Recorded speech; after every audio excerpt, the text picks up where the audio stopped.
കർത്താവിൻ്റെ നാമത്തിൽ എല്ലാ പ്രിയപ്പെട്ടവർക്കും സ്നേഹവന്ദനം. നമ്മൾ പ്രാർത്ഥനയിൽ ഓർത്തപോലെ വളരെ പ്രധാനപ്പെട്ട പ്രാധാന്യമേറിയ ഒരു വിഷയം ചിന്തിക്കാനായിട്ടാണ് ഇന്ന് രാവിലെ ഈ ദിവസം നാം പ്രയോജനപ്പെടുത്തുന്നത്. നമ്മുടെ എല്ലാവരുടെയും ജീവിതത്തിൽ അത് പ്രയോജനകരമാകും എന്ന് ഞാൻ വിചാരിക്കുകയാണ്. കേവലം വേദപുസ്തകത്തിലെ ചില പ്രമാണങ്ങൾ കാണിക്കുക മാത്രമല്ല, ഈ കാലഘട്ടത്തിൻ്റെ പോക്കിന് അനുസരിച്ച് ആ പ്രമാണങ്ങൾ എങ്ങനെ നമ്മുടെ സാഹചര്യത്തിൽ, നമ്മുടെ ജീവിതത്തിൽ, നമ്മുടെ കുടുംബങ്ങളിൽ നമുക്ക് അപ്ലൈ ചെയ്യാം, പ്രായോഗികമാക്കാം എന്നുള്ളത് നിങ്ങളോട് പറയണമെന്നാണ് എനിക്ക് ആഗ്രഹമുള്ളത്. നമുക്കറിയാം, വേദപുസ്തകത്തിലെ കുടുംബത്തെക്കുറിച്ചുള്ള ധാരണകളൊക്കെ കൂട്ടിമാട്ടി ഒത്തിരിയൊക്കെ വ്യത്യാസപ്പെടുത്തി ഇന്ന് ലോകത്തിൽ വേറെ പല ധാരണകളാണ് കുടുംബത്തെക്കുറിച്ചും വിവാഹത്തെക്കുറിച്ചും ഒക്കെ മനുഷ്യനുള്ളത്. അതിൻ്റെയൊക്കെ സ്വാധീനം അത് വായിക്കുകയും കേൾക്കുകയും കാണുകയും സോഷ്യൽ മീഡിയയിൽ അത് വളരെ വരികയും ചെയ്യുന്നതുകൊണ്ട് അതിൻ്റെയൊക്കെ സ്വാധീനം നമ്മുടെ ഇടയിലും, അതായത് ദൈവമക്കളുടെ ഇടയിലും ഒക്കെ വന്ന് തുടങ്ങിയിട്ടുണ്ട്. നമ്മുടെ തന്നെ വീടുകളിൽ ജനിച്ചു വളരുന്ന പല യുവതി യുവാക്കന്മാർക്കും തന്നെ അതിൻ്റെയൊക്കെ പോറൽ ഏറ്റ് തുടങ്ങിയിട്ടുണ്ട്. വിവാഹത്തെക്കുറിച്ച് നാം ഇതുവരെ മനസ്സിലാക്കിയിരുന്നതിൽ നിന്ന് വ്യത്യസ്തമായ ചിന്താഗതികൾ ചിലർക്കൊക്കെ ഉള്ളതായിട്ട് മനസ്സിലാക്കാൻ കഴിഞ്ഞിട്ടുണ്ട്.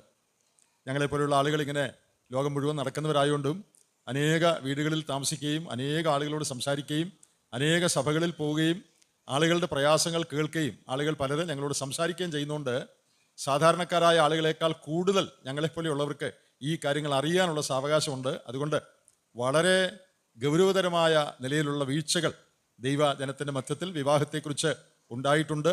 നമ്മുടെ ധാരണകൾ തന്നെ പലതും പെശകാണ്. വളരെ കറക്ഷൻ, തിരുത്തൽ ആവശ്യമുള്ള ഒരു മേഖലയാണ് വിവാഹം, കുടുംബജീവിതം എന്നുള്ളത്. അതുകൊണ്ട് ആ വലിയ ഭാരത്തോടും ആ വലിയ ബോധ്യത്തോടും കൂടെയാണ് നിങ്ങളോട് ഇന്ന് ഈ പകൽ സമയം സംസാരിക്കാനായിട്ട് ഞാൻ ആഗ്രഹിക്കുന്നത്. ഇന്നത്തെ ഏറ്റവും വലിയ ഒരു പ്രശ്നമായിക്കൊണ്ടിരിക്കുന്ന പ്രശ്നം എന്തിനാ കല്യാണം കഴിക്കുന്നത് എന്നുള്ളതാണ്. നിങ്ങളുടെ ആരുടെയും വീട്ടിൽ ആ പ്രശ്നം ഉണ്ടായിട്ടുണ്ടോ? ഉണ്ടാകാതിരിക്കട്ടെ, പക്ഷേ താമസിയാതെ ആ പ്രശ്നം പതുക്കെ പതുക്കെ വരും. കാരണം ലോകത്തിൽ അത് വന്നുകൊണ്ടിരിക്കുകയാണ്.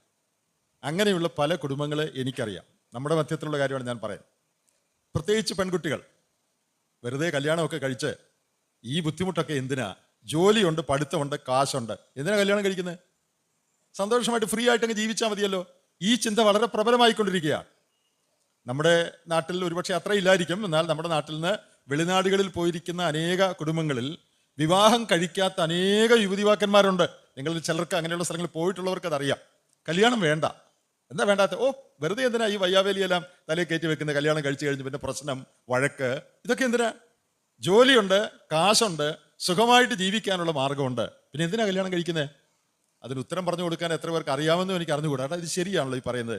വെറുതെ എന്തിനാ ഈ വയ്യാവേലിയെല്ലാം കൂടെ തലയെ വലിച്ചു കെട്ടുന്നത്? കല്യാണം കഴിക്കാൻ, സന്തോഷമായിട്ട് ജീവിക്കുക, സഭയിൽ പോകുക, യോഗത്തിന് പോകുക, സൗകര്യസൗകര്യന്മാരുമായിട്ടെല്ലാം സന്തോഷമായിട്ട് ജീവിക്കുക, ഒറ്റയ്ക്ക് താമസിക്കുക, എന്തിനാ കല്യാണം കഴിക്കുന്നത്? അപ്പം അതുകൊണ്ട് ഞാൻ അവിടെ മുതൽ തുടങ്ങാൻ ആഗ്രഹിക്കുകയാണ്. എന്തിനാണ് കല്യാണം കഴിക്കുന്നത്? അത് നിർബന്ധമാണോ? നിങ്ങളുടെയൊക്കെ മക്കൾ അങ്ങനെ പറയാതിരിക്കട്ടെ, പക്ഷേ പല വീടുകളിലും അങ്ങനെ പറഞ്ഞു തുടങ്ങിയിട്ടുണ്ട്. അതുകൊണ്ടാണ് ഞാനിതിപ്പോൾ പറയുന്നത്. പണ്ട് ഇങ്ങനെ ഒരു കാര്യം പറയേണ്ട ആവശ്യമില്ലായിരുന്നു. വിവാഹത്തെക്കുറിച്ച് പറഞ്ഞങ്ങ് തുടങ്ങിയാൽ മതിയായിരുന്നു. പക്ഷേ ഇപ്പോൾ അങ്ങനെ പോരാ. കാരണം അതിൻ്റെയും പുറകിലോട്ട് പോകണം. വിവാഹം കഴിക്കണോ? ഒരു ദൈവവേദൽ, ഒരു വിശ്വാസി വിവാഹം കഴിക്കണമോ? കഴിക്കണമെങ്കിൽ അതിനുള്ള കാരണങ്ങൾ എന്തൊക്കെയാണ്? വിവാഹം കഴിക്കണമെന്ന് നിർബന്ധമാണോ? അത് പറയാൻ ആവശ്യമുണ്ടോ? ഊന്നിപ്പറയാൻ ആവശ്യമുണ്ടോ? ഞാൻ അവിടെ നിന്ന് തുടങ്ങാൻ ആഗ്രഹിക്കുക. ഇന്ന് നമ്മുടെ ഈ കൂട്ടത്തിൽ വിവാഹം കഴിക്കാത്ത പലരുണ്ട്. അത് വളരെ നല്ല കാര്യമാണ്. പിന്നെ വിവാഹം താമസിയാതെ കഴിക്കാൻ പോകുന്നവരുണ്ട്. കാരണം എലിജിബിൾ കാൻഡിഡേറ്റ്സ് ആയിട്ടുള്ളവർ അധികം കഴിയാതെ താമസിയാതെ വിവാഹം കഴിക്കാൻ സാധ്യതയുള്ളവരുണ്ട്. അതും വളരെ നല്ല കാര്യമാണ് അവർ ഈ കാര്യങ്ങൾ കേൾക്കുന്നത്. പിന്നെ അടുത്തിടെ വിവാഹം കഴിച്ചവർ കാണും. അവർ വിവാഹ ജീവിതം എന്താണെന്ന് മനസ്സിലാക്കി വരുന്നേ ഉള്ളൂ. വളരെ വർഷങ്ങളായിട്ട് വിവാഹ ജീവിതം നയിക്കുന്നവർ കാണും. പിന്നെ മറ്റൊരു കൂട്ടർ പ്രായമുള്ള മാതാപിതാക്കൾ, അവർ വിവാഹ ജീവിതമൊക്കെ അനേക വർഷങ്ങൾ കഴിച്ചു. ചിലപ്പോൾ അവരുടെ ജീവിത പങ്കാളി ലോകത്തിൽ നിന്ന് മാറ്റപ്പെട്ട് കാണും. പക്ഷേ അവരുടെ മക്കളുടെയും കൊച്ചുമക്കളുടെയും വിവാഹം തീരുമാനിക്കുന്നതിലും ആലോചിക്കുന്നതിലും ഒരു പങ്ക് അവർക്കുണ്ട്. അവരുടെ കുടുംബജീവിതം മിക്കവാറും ഒക്കെ അവസാനിച്ച് കാണും. എന്നാലും അവരുടെ മക്കളുടെ വിവാഹം, അവരുടെ കൊച്ചുമക്കളുടെ വിവാഹം അത് ആലോചിക്കുന്നതിൽ പ്രധാനപ്പെട്ട പങ്കുണ്ട്. അങ്ങനെ പല വിവാഹത്തോടുള്ള ബന്ധത്തിൽ പല കാറ്റഗറിയിലുള്ള ആളുകളാണ് ഇന്ന് ഇവിടെ സന്നിഹിതരായിരിക്കുന്നത്. അതുകൊണ്ട് ഈ എല്ലാ കാറ്റഗറിയിലുള്ളവർക്കും പ്രയോജനകരമായ കാര്യങ്ങൾ ദൈവവചനത്തിൽ നിന്ന് പറയണമെന്നാണ് എൻ്റെ ആഗ്രഹം. വിവാഹം കഴിക്കാത്തവരോട് പറയാനുള്ള കാര്യമുണ്ട്, കഴിച്ചവരോട് പറയാനുള്ള കാര്യമുണ്ട്, കഴിച്ച് ഒത്തിരി വർഷമായി കഴിഞ്ഞ് ഇപ്പം മക്കളുടെ കല്യാണക്കാര്യം ആലോചിച്ചുകൊണ്ടിരിക്കുന്ന അല്ലെങ്കിൽ കൊച്ചുമക്കളുടെ കല്യാണക്കാര്യം ആലോചിച്ചുകൊണ്ടിരിക്കുന്നവരുണ്ട്. അവരോടും ചില കാര്യങ്ങൾ പറയാനുണ്ട്. ഈ എല്ലാ കൂട്ടരും ഒരുമിച്ച് പിടിച്ചാലേ ഇത് ശരിയാവുള്ളൂ. ഒരു കൂട്ടർ മാത്രം വിചാരിച്ചൊക്കെയില്ല. നമ്മളെല്ലാവരും, കല്യാണം കഴിക്കാനുള്ളവർ ഇത് ചിന്തിക്കണം, കഴിച്ചവർ ചിന്തിക്കണം, അപ്പനമ്മമാർ ചിന്തിക്കണം. എല്ലാവരും കൂടി ഒരുമിച്ച് ശരിയായ ധാരണ പുലർത്തിയാലേ നമ്മുടെ സമൂഹത്തിൽ വിവാഹവും കുടുംബവും ശരിയായി പോവുകയുള്ളൂ. അതുകൊണ്ട് നമുക്കെല്ലാവർക്കും പ്രയോജനകരമായ നിലയിൽ ഈ കാര്യങ്ങൾ തീരുവാൻ ദൈവം ഇടയാക്കട്ടെ. എന്തുകൊണ്ട് വിവാഹം? അതിനെക്കുറിച്ചാണ് ആദ്യം പറയാൻ ഞാൻ ആഗ്രഹിക്കുന്നത്. അത് നിർബന്ധമാണോ? വിവാഹം കഴിക്കണം എന്ന് നമുക്ക് പറയാനായിട്ട് പറ്റുമോ? നമുക്ക് വേദപുസ്തകത്തിൽ നിന്ന് നമുക്ക് ഏറ്റവും പരിചയമുള്ള വിവാഹ സന്ദർഭങ്ങളൊക്കെ പറയുന്ന വാക്യം തന്നെ വായിച്ചു തുടങ്ങാം. ഉൽപ്പത്തി പുസ്തകം 2-ാം അധ്യായം 18-ാമത്തെ വാക്യം. Genesis chapter 2 and verse 18. അനന്തരം യഹോവയായ ദൈവം, മനുഷ്യൻ ഏകനായിരിക്കുന്നത് നന്നല്ല, ഞാൻ അവന് തക്കതായൊരു തുണ ഉണ്ടാക്കി കൊടുക്കും എന്നരുളി ചെയ്തു.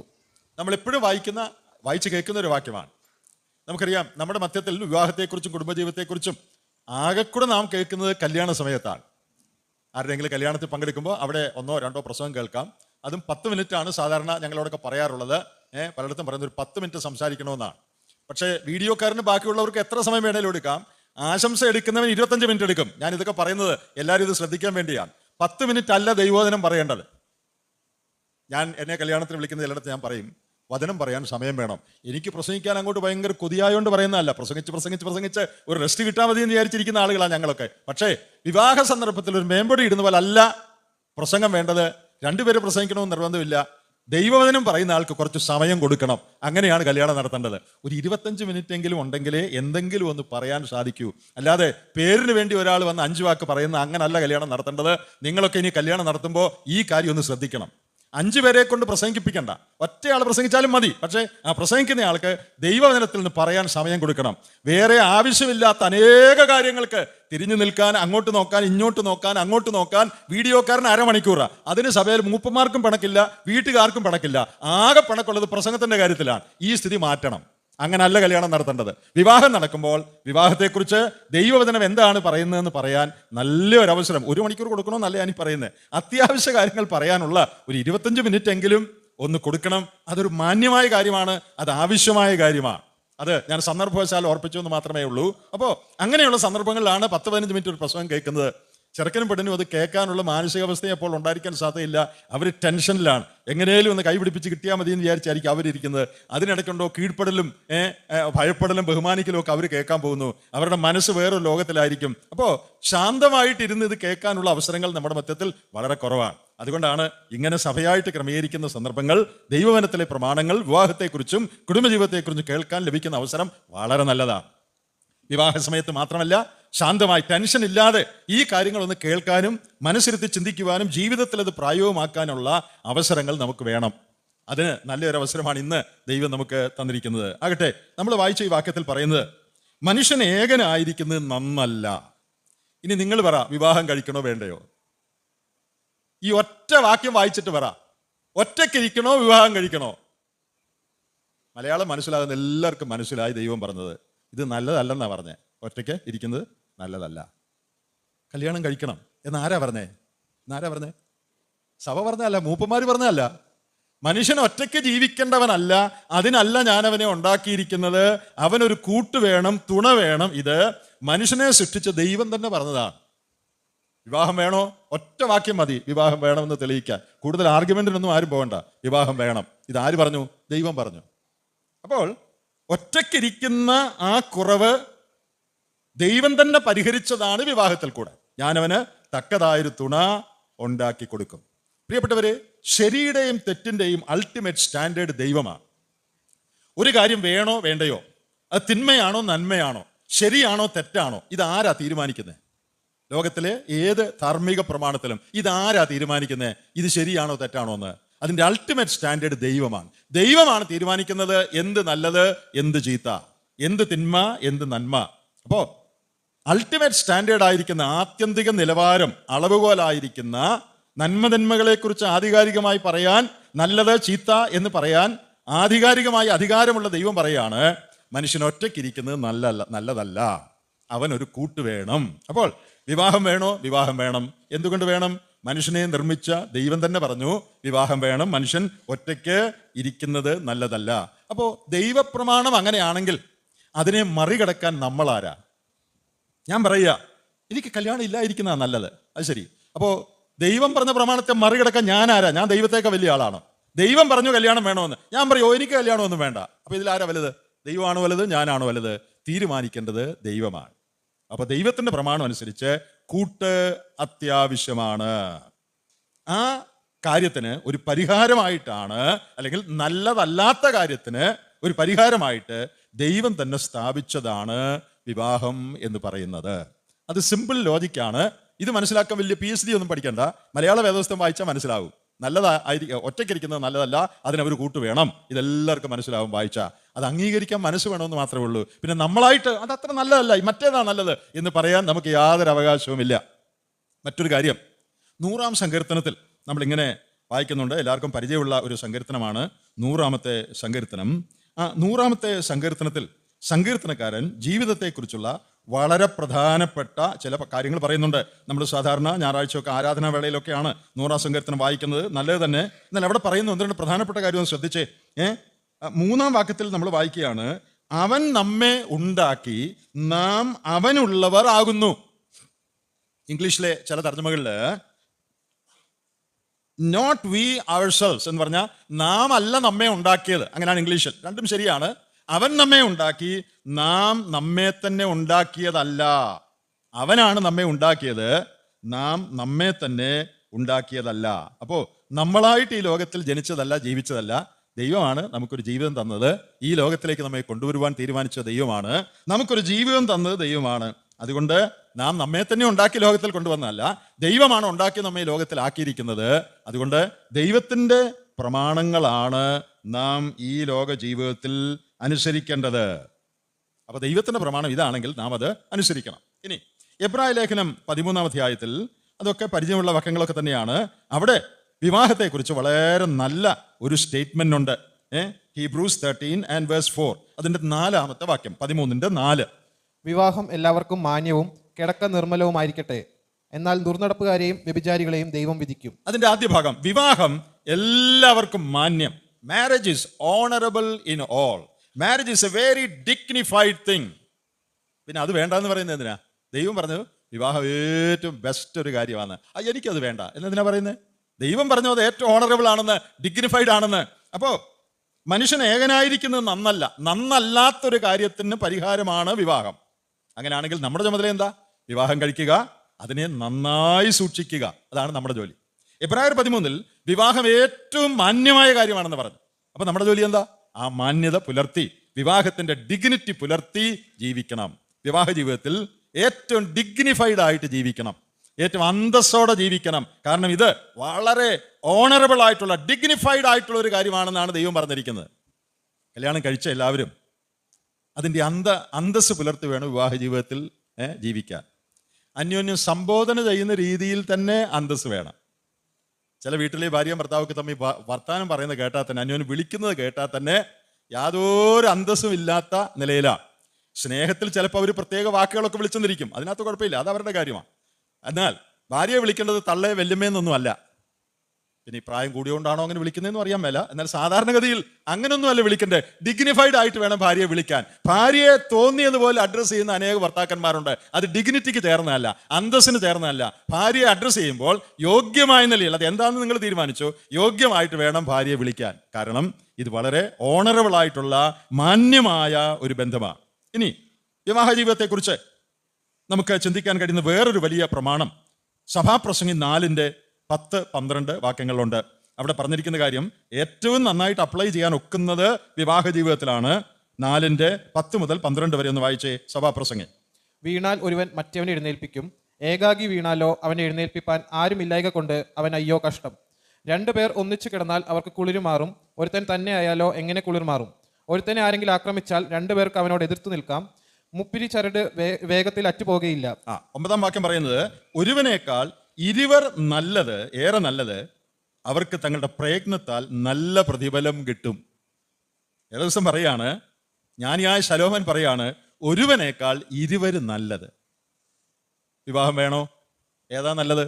ഒറ്റയ്ക്കിരിക്കുന്നത് നല്ലത് എന്നല്ല വാക്യം പറഞ്ഞത്. പിന്നെ ഒരുവനേക്കാൾ ഇരുവർ നല്ലത്. എന്തെല്ലാം നിലയിലാണ് നല്ലതെന്ന് ജ്ഞാനി ഇവിടെ വിശദീകരിച്ചിട്ടുണ്ട്.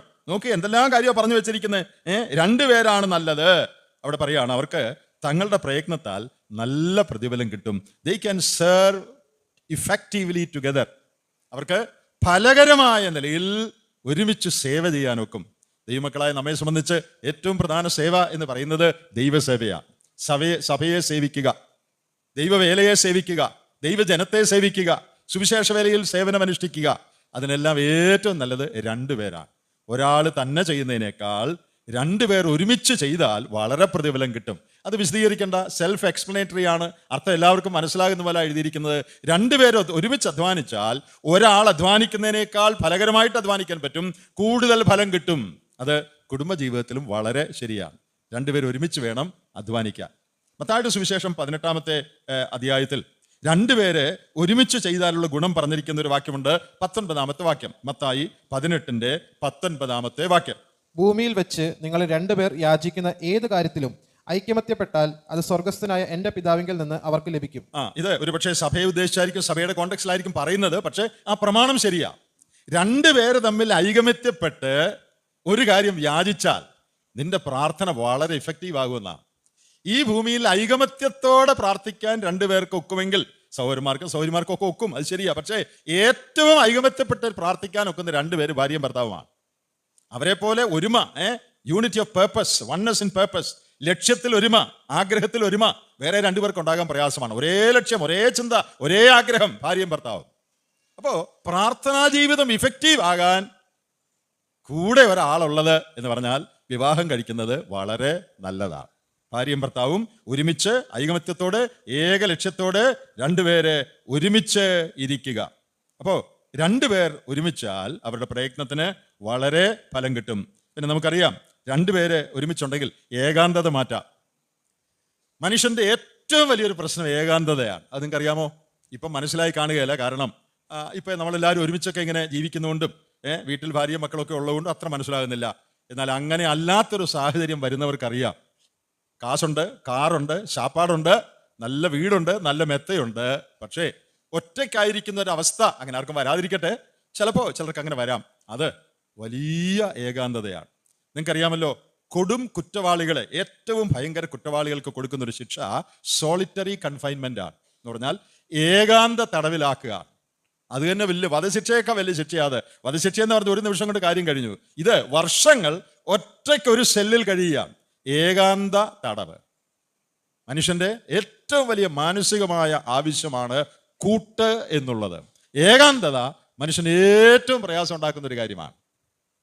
ആരും മിണ്ടാനില്ല, ചിരിക്കാൻ ആരുമില്ല, ഒരുമിച്ച് ഒരു കാര്യം പങ്കിടാൻ ആരുമില്ല, ഒറ്റയ്ക്ക്. അത് വളരെ നല്ലതാണെന്നൊക്കെ ആദ്യം തോന്നും, പക്ഷേ കുറച്ച് കഴിയുമ്പോൾ മനസ്സിലാവും നല്ലതല്ലെന്ന്. അപ്പോൾ ഇവിടെ മനുഷ്യന്റെ ഏകാന്തത മാറ്റുന്നതിന് വിവാഹം വളരെ നല്ലതാണ്. പ്രയത്നം ഫലം അണിയുന്നതിന് വിവാഹം നല്ലതാണ്. പിന്നെ വീണാൽ ഒരുവൻ മറ്റവനെ എഴുന്നേൽപ്പിക്കും, ഏകാകി വീണാലോ അവനെ എഴുന്നേൽപ്പിക്കാൻ ആരുമില്ലായകൊണ്ട് അവന് അയ്യോ കഷ്ടം. കല്യാണം കഴിക്കാത്തവനോട് പറയാണ്, നിനക്ക് ബാക്കി പറഞ്ഞേ, നിനക്ക് അയ്യോ കഷ്ടം. കല്യാണം കഴിക്കാത്തവരെന്നുള്ളതല്ല, ഞാൻ ഒറ്റയ്ക്ക് മാനേജ് ചെയ്തോളാം. ഒറ്റയ്ക്ക് മാനേജ് ചെയ്യാൻ ഒക്കുന്ന ചില സാഹചര്യങ്ങളൊക്കെ ഉണ്ടല്ലേ, കുറേയൊക്കെ ഒറ്റയ്ക്ക് മാനേജ് ചെയ്യാം. പക്ഷേ കുഴി വീണാൽ ഒറ്റയ്ക്ക് മാനേജ് ചെയ്യാൻ ഒക്കെയല്ല. ചെളിക്കുഴി വീണാൽ ഒറ്റയ്ക്ക് മാനേജ് ചെയ്യാൻ നോക്കിയാൽ നീ കൂടുതൽ കുഴിയുടെ അടിയിലോട്ട് പോവുകയുള്ളൂ. ഒറ്റയ്ക്ക് നിനക്ക് മാനേജ് ചെയ്യാൻ ഒക്കെയല്ല. വേറൊരുത്തൻ നിന്നെ പിടിച്ചെഴുന്നേൽപ്പിച്ചാലേ നീ ചെളിയിൽ നിന്ന് കയറുള്ളൂ.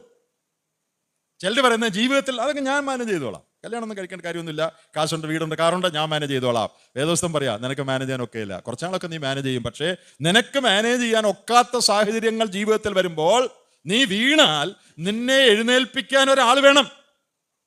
അതുകൊണ്ടാണ് സഭയിൽ ഒന്നിലധികം മൂപ്പന്മാർ വേണമെന്ന് ദൈവം പറയുന്ന ഒരു കാരണം ഞാൻ വിചാരിക്കുന്നു. ഒരു മൂപ്പൻ മതിയോ? പോരാ, ഒന്നിലധികം വേണം. എന്താ? ഈ മൂപ്പിന് ഒരു മനുഷ്യനാ, അദ്ദേഹത്തിന് സഹായം ആവശ്യമുണ്ട്. വേറെ മൂപ്പന്മാർ വേണം. തൻ്റെ ജീവിതത്തിൽ കുറവ് വന്നാൽ അത് കറക്റ്റ് ചെയ്യാൻ സാധാരണക്കാർ മുമ്പോട്ട് വരികയില്ല. മറ്റു മൂപ്പന്മാർക്കേ അതൊക്കൂ. അവരുടെ സഹായം വേണം കറക്റ്റ് ചെയ്യാനായിട്ട്. വീണാൽ, ജീവിതത്തിൽ വീഴ്ച വന്നാൽ അത് കറക്റ്റ് ചെയ്യാൻ ഏറ്റവും പറ്റിയ ആൾ ഭാര്യയാണ്, ഭർത്താവാണ്. നമ്മുടെ കൂട്ടുകാരും സഹോദരന്മാരൊക്കെ ചിലപ്പോൾ കറക്റ്റ് ചെയ്യും, പക്ഷെ അവർക്ക് പേടിയായിരിക്കും. നമ്മൾ പറഞ്ഞ എന്തോ വിചാരിക്കും. എന്നാൽ അങ്ങനെ വിചാരിക്കേണ്ടാത്ത ഒരാളുണ്ട്, അത് ഭാര്യയാണ് അല്ലെങ്കിൽ ഭർത്താവാണ്. ആ സഹോദരനോട് സംസാരിച്ചപ്പം അത്രയും ചൂടായി, എന്തിനാ അത്രയും ചൂടാകണ്ടായിരുന്നോ? ആയിരുന്നല്ലോ. ഇതാർക്ക് പറയാം? നിങ്ങൾക്ക് പറയാം. പറയാറുണ്ടോ? അതോ സഭയെ കിടന്ന് ഒച്ച ഉണ്ടാക്കിയിട്ട് വീട്ടിൽ വരും നന്നായി അങ്ങനെ തന്നെ അതാണോ പറയുന്നത്? അങ്ങനെ ഒരിക്കലും പറയല്ലേ. അച്ഛൻ എന്തിനാ, ചേട്ടൻ എന്തിനാ അത്രയും ഒച്ച എടുത്ത് ആ സഹോദരൻ അങ്ങനെ പറഞ്ഞതിന്? കുറച്ചുകൂടി ശാന്തമായിട്ട് പറയാൻ പാടില്ലായിരുന്നോ? അടുത്ത പ്രാവശ്യം ഒച്ച എടുക്കുന്നതിന് മുമ്പ് നോക്കൂ അവൾ ഇവിടെ എങ്ങാനും ഉണ്ടോ. എന്തൊരു വലിയ ഹെൽപ്പാ. അത് ഭർത്താവിനെ അടിച്ചിരുത്തലോ ശാസിക്കലോ ഒന്നുമല്ല, ശാന്തമായിട്ട് പറയുക. അത്രയും വേണ്ടായിരുന്നു. അങ്ങനെ ചൂടാകേണ്ട കാര്യമൊന്നും അദ്ദേഹം പറഞ്ഞില്ലല്ലോ. ശാന്തമായിട്ട് പറയാൻ പാടില്ലായിരുന്നോ? നല്ല ഉപദേശമാണ്. പ്രിയപ്പെട്ടവര്, ഭാര്യ കീഴ്പ്പെടണം എന്നൊക്കെ ഉള്ളത് നമുക്കറിയാം. പക്ഷേ ചില സന്ദർഭത്തിൽ ഭർത്താവ് പറയുന്നതിന് എതിരും പറയണമെന്ന് വേദപുസ്തകത്തിലുണ്ട്. നിങ്ങൾ വായിച്ചിട്ടുണ്ടോ? ഭർത്താവ് പറയുന്നത് സമ്മതിക്കല്ല് എന്ന് വേദപുസ്തകത്തിൽ പറയുന്ന ഏതെങ്കിലും ഭാഗം വായിച്ചിട്ടുണ്ടോ? നേരിട്ടല്ല, ഇൻഡയറക്റ്റ് ആയിട്ട്. ഞാനൊരു സഹോദരിമാർക്ക് മാത്രമായിട്ട് പറഞ്ഞുതരാം. അപ്പോസ്തലപ്രവൃത്തി 5-ാം അധ്യായത്തിലുണ്ട്. അനന്യാസിന്റെ സഫീരയുടെ കാര്യത്തിൽ പത്രോസ് ചോദിക്കുക, നീ എന്തിനാ സമ്മതിച്ചതെന്ന്. വായിച്ചിട്ടില്ലേ? പത്രോസ് എന്താ പറഞ്ഞേ? ഈ പത്രോസ് തന്നെ ലേഖനത്തിൽ എഴുതിയിട്ടുണ്ട്. സ്ത്രീ നന്നായിട്ടൊക്കെ എങ്ങനെ ഭർത്താവിനോട് പെരുമാറണമെന്നൊക്കെ പറഞ്ഞിട്ടുണ്ട്. ആ പത്രോസ് തന്നെ പറയാ, എന്തിനാ സമ്മതിച്ചേ? എന്താ നീ എതിർക്കാഞ്ഞത്? കള്ളത്തരം കാണിക്കാമെന്ന് ഭർത്താവ് പറഞ്ഞപ്പോ നീ എന്തിനാ തലകുലിക്കുക? പത്രോസ് വഴക്ക് പറഞ്ഞു. അതിന്റെ അർത്ഥം എന്താണെന്നറിയാമോ? ശരിയല്ലാത്ത കാര്യം വരുമ്പം ഭർത്താവിനോട് പിണങ്ങണമെന്നല്ല, പറഞ്ഞു കൊടുക്കണം. അത് വേണ്ട കേട്ടോ, ആ പണി നമുക്ക് വേണ്ട, അത് ശരിയാകുകയില്ല, അത് ശരിയാകുകയില്ല. ഇത്രയും കാശ് നീ വിറ്റിട്ട് അത്രയേ വിറ്റുള്ളൂ എന്നൊന്നും പറയാൻ പോകണ്ട. വിറ്റത് കൊണ്ട് കൊടുക്കുക, അത്രയേ ഉള്ളൂ, ഒന്നും പറയാൻ പോകണ്ട എന്ന് ഭാര്യയ്ക്ക് പറയായിരുന്നു. നീ ഭർത്താവിനോട് ഒത്തതെന്ത് എന്നാ പത്രോസ് ചോദിച്ചേ. എന്തിനാ ഭർത്താവ് പറഞ്ഞ നീ സമ്മതിച്ചത്? അപ്പൊ ചിലപ്പോൾ സമ്മതിക്കാൻ പാടില്ല. വഴക്കുണ്ടാക്കണമെന്നല്ല എൻ്റെ അർത്ഥം. ഒരാൾ വീണാൽ എഴുന്നേൽപ്പിക്കാൻ ഏറ്റവും കഴിവുള്ള ആള് ഭാര്യയാണ്, അല്ലെങ്കിൽ ഭർത്താവാണ്. ജീവിതത്തിൽ കറക്ഷൻ ആവശ്യമില്ലാത്ത ആരുമില്ല. എല്ലാവർക്കും, ഏറ്റവും വലിയ ഉപദേശിക്കും, വലിയ പ്രസംഗകനും, വേദപണ്ഡിതനും, ഏറ്റവും പ്രായമുള്ള ആൾക്കും ചിലപ്പോൾ ഒക്കെ കറക്ഷൻ വേണം. പലർക്ക് കറക്റ്റ് ചെയ്യാം. അതിൽ ഏറ്റവും കറക്റ്റ് ചെയ്യാൻ നല്ലയാള് ജീവിത പങ്കാളിയാണ്. ഇട്ടേച്ച് പോവുകയല്ല കുറഞ്ഞ പക്ഷം. കൂട്ടുസഹോദരൻ അന്നാ നിന്നോട് എനിക്ക് സംബന്ധമില്ലെന്ന് വേണേൽ പറയാം. ഭാര്യയോട് അങ്ങനെ പറയാൻ ഒക്കെയല്ല. കറക്റ്റ് ചെയ്താലും കൂടെ ജീവിച്ചേ പറ്റൂ. അപ്പോൾ ഇരുവർ നല്ലത് എന്ന് സഭാപ്രസംഗം പറയാൻ എന്തെല്ലാം കാര്യമാ. രണ്ടുപേർ ഒന്നിച്ച് കിടന്നാൽ അവർക്ക് കുളിര് മാറും. പ്രായോഗികമായൊരു കാര്യമാണ് അല്ലേ? പ്രായോഗികമായൊരു കാര്യമാണ്. രണ്ടുപേർ ഒന്നിച്ച് കിടന്നാൽ തണുപ്പുള്ള ദിവസങ്ങളിൽ അവർക്ക് കുളിര് മാറും. ഒരുത്തൻ തന്നെ ആയാലോ എങ്ങനെ കുളിർ മാറും? അടുത്ത ചോദ്യം. ഒരുത്തനെ ആരെങ്കിലും ആക്രമിച്ചാൽ രണ്ടുപേർക്കും അവനോട് എതിർത്ത് നിൽക്കാം. അത് വിശദീകരിക്കേണ്ട ആവശ്യമില്ലല്ലോ. രണ്ടുപേരുണ്ടെങ്കിൽ ആക്രമിക്കുക എളുപ്പമല്ല. ഒരു പെൺകുട്ടി ഒറ്റയ്ക്ക് വാഹനത്തിലൊക്കെ പോകാൻ ഭയപ്പെടണം, നമ്മുടെ നാട്ടിലും ഒക്കെ. എന്നാൽ രണ്ട് പെൺപിള്ളേരുണ്ടെങ്കിൽ അവർക്കൊരു ധൈര്യം. അത്ര പെട്ടെന്ന് ഒന്നും ചെയ്യാൻ പറ്റുകയില്ല. അതെല്ലാവർക്കും അറിയാവുന്ന പ്രമാണം. പ്രിയപ്പെട്ടവരെ, ദൈവവചനം പറയുന്നത് ഒറ്റയ്ക്കല്ല, ഒരുമിച്ച് രണ്ടുപേരാ ഒരുമിച്ച് മുന്നോട്ട് പോകേണ്ടത്. ഇത് വിവാഹത്തെ സംബന്ധിച്ച് വളരെ ശരിയാണ്. 1 കൊരിന്ത്യർ 7-ാം അധ്യായത്തിൽ വിവാഹം കഴിക്കണമെന്ന് പറയുന്നതിന് സഹായകരമായ വേറൊരു പ്രമാണം പറഞ്ഞിട്ടുണ്ട്. 1 കൊരിന്ത്യർ 7-ാം അധ്യായം അതിൻ്റെ 1 കൊരിന്ത്യർ 7-ന്റെ 5-ാമത്തെ വാക്യം ഒന്ന് വായിച്ചേ. 5-ാമത്തെ വാക്യം. പ്രാർത്ഥനയ്ക്ക് അവസരം ഉണ്ടാവാൻ ഒരു സമയത്തേക്ക് പരസ്പര സമ്മതത്തോടെ അല്ലാതെ തമ്മിൽ വേർപെട്ടിരിക്കരുത്. നിങ്ങളുടെ അജിതേന്ദ്രിയത്വം നിമിത്തം സാത്താൻ നിങ്ങളെ പരീക്ഷിക്കാതിരിക്കേണ്ടതിന് വീണ്ടും ചേർന്നിരിപ്പിൻ. ഇവിടെ പറഞ്ഞിരിക്കുന്നത് എന്താണെന്നറിയാമോ? ദുർനടപ്പ് വരാതിരിക്കേണ്ടതിന്. അതിന്റെ 2-ാം വാക്യത്തിൽ പറഞ്ഞിട്ടുണ്ട്, ദുർനടപ്പ് നിമിത്തം ഓരോരുത്തരും സ്വന്തം ഭാര്യയും ഓരോരുത്തർക്ക് സ്വന്തം ഭർത്താവും ഉണ്ടായിരിക്കട്ടെ. ജീവിതത്തിൽ സാൻമാർഗിക അശുദ്ധി വരാതിരിക്കാൻ, ദുർനടപ്പ് വരാതിരിക്കാൻ കൂടെ ദൈവം ചെയ്തിരിക്കുന്ന ഒരു ക്രമീകരണമാണ് വിവാഹം. അത് വേണ്ടെന്ന് ആരും പറയണ്ട. കാരണം നമ്മളെല്ലാവരും മനുഷ്യരാ. തെറ്റിപ്പോകാൻ, പാപത്തിൽ വീണു പോകുവാൻ, സാത്താന്റെ കണികളിൽ അകപ്പെട്ടു പോകാൻ എല്ലാ സ്ത്രീ പുരുഷന്മാർക്കും സാധ്യതയുണ്ട്. അതിന്റെ പോസിബിലിറ്റി ഒഴിവാക്കാൻ സർവജ്ഞാനിയായ ദൈവം വെച്ച ഒരു ക്രമീകരണമാണ് നിനക്ക് ഒരു ഭർത്താവ് ഉണ്ടായിരിക്കണം, ഭർത്താവ് നിനക്കൊരു ഭാര്യ ഉണ്ടായിരിക്കണം. ഇത് ദൈവത്തിന്റെ ഐഡിയ. എനിക്കതിൻ്റെ ഒന്നും ആവശ്യമില്ല എന്നാരും പറയല്ലേ. ആവശ്യമുണ്ടോ ഇല്ലയോ എന്ന് വീണ് കഴിഞ്ഞാൽ ചിലപ്പോൾ മനസ്സിലാകുള്ളൂ. അതുകൊണ്ട് വീഴാൻ വെയിറ്റ് ചെയ്തിരിക്കരുത്.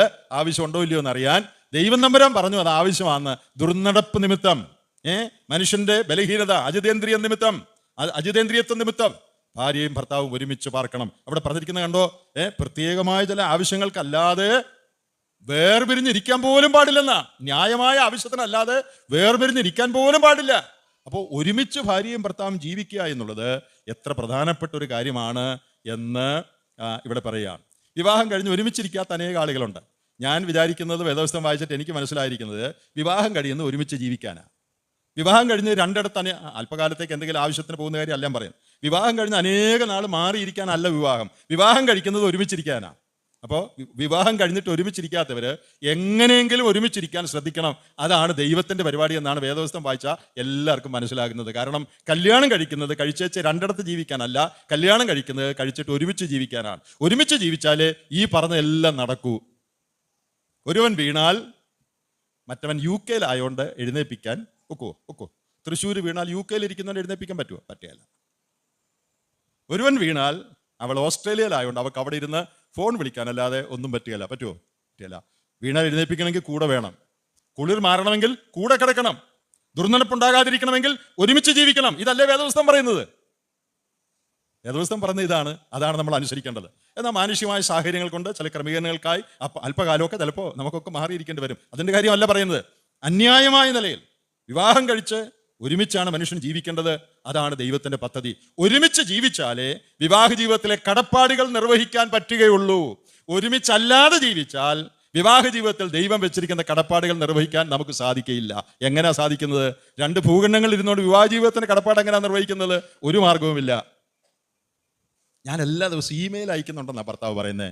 പക്ഷേ ഇമെയിൽ മാത്രം പോരാ, ഫീമെയിലിന് ഫിസിക്കൽ പ്രസൻസ് വേണം. ഫീമെയിലിന് ഇമെയിൽ കിട്ടിയോണ്ട് കാര്യമില്ല, ശാരീരികമായ സാന്നിധ്യം ആവശ്യമാണ്. ഇനി മറ്റൊരു പ്രധാനപ്പെട്ട കാര്യം, ഫിലിപ്പ് ലേഖനത്തിൽ ആത്മീയ ജീവിതത്തിലെ നമ്മുടെ ഒരു പ്രധാനപ്പെട്ട കാര്യം പറഞ്ഞിട്ടുണ്ട്. 2-ാം അധ്യായത്തിൻ്റെ 12-ാം വാക്യം. ഫിലിപ്പിയർ 2:12 വാക്യം. അതുകൊണ്ട് പ്രിയമുള്ളവരെ, നിങ്ങൾ എല്ലായ്പ്പോഴും അനുസരിച്ചതുപോലെ ഞാൻ അരികത്തിരിക്കുമ്പോൾ മാത്രമല്ല, ഇന്ന് ദൂരത്തിരിക്കുമ്പോൾ ഏറ്റവും അധികമായി ഭയത്തോടും വിറയലോടും കൂടെ നിങ്ങളുടെ രക്ഷയ്ക്കായി പ്രവർത്തിപ്പീൻ. നിങ്ങളുടെ രക്ഷയ്ക്കായിട്ട് പ്രവർത്തിക്കുക. അത് പല അർത്ഥങ്ങൾ, നല്ല അർത്ഥങ്ങൾ അതിൽ നിന്ന് എടുക്കാനായിട്ട് പറ്റും. പല ആശയങ്ങളുണ്ട്. എന്നാൽ അതിലൊരു ആശയം മാത്രം ഞാൻ എടുത്ത് പറയുകയാണ്. രക്ഷയ്ക്കായി പ്രവർത്തിക്കുക എന്ന് പറഞ്ഞാൽ രക്ഷിക്കപ്പെടാനായിട്ട് പ്രവർത്തിക്കണമെന്നല്ല ഇതിൻ്റെ അർത്ഥം.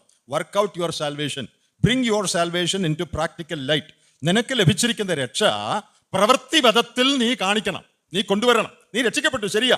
ആ രക്ഷ നിന്റെ അനുദിന ജീവിതത്തിൽ നീ മാനിഫെസ്റ്റ് ചെയ്യണം. അത് കാണിക്കാനുള്ള ഏറ്റവും നല്ല മാർഗം ഒരുമിച്ച് ജീവിക്കുക എന്നുള്ളതാണ്. അതെങ്ങനെ അത് കാണിക്കുന്നത്? ഒരുമിച്ച് ജീവിക്കാത്രത്തോളം കാലം ഞാൻ വളരെ നല്ല ആളാണെന്നാണ് കല്യാണം കഴിക്കുന്നവരെല്ലാവരും വിചാരിക്കുന്നത്.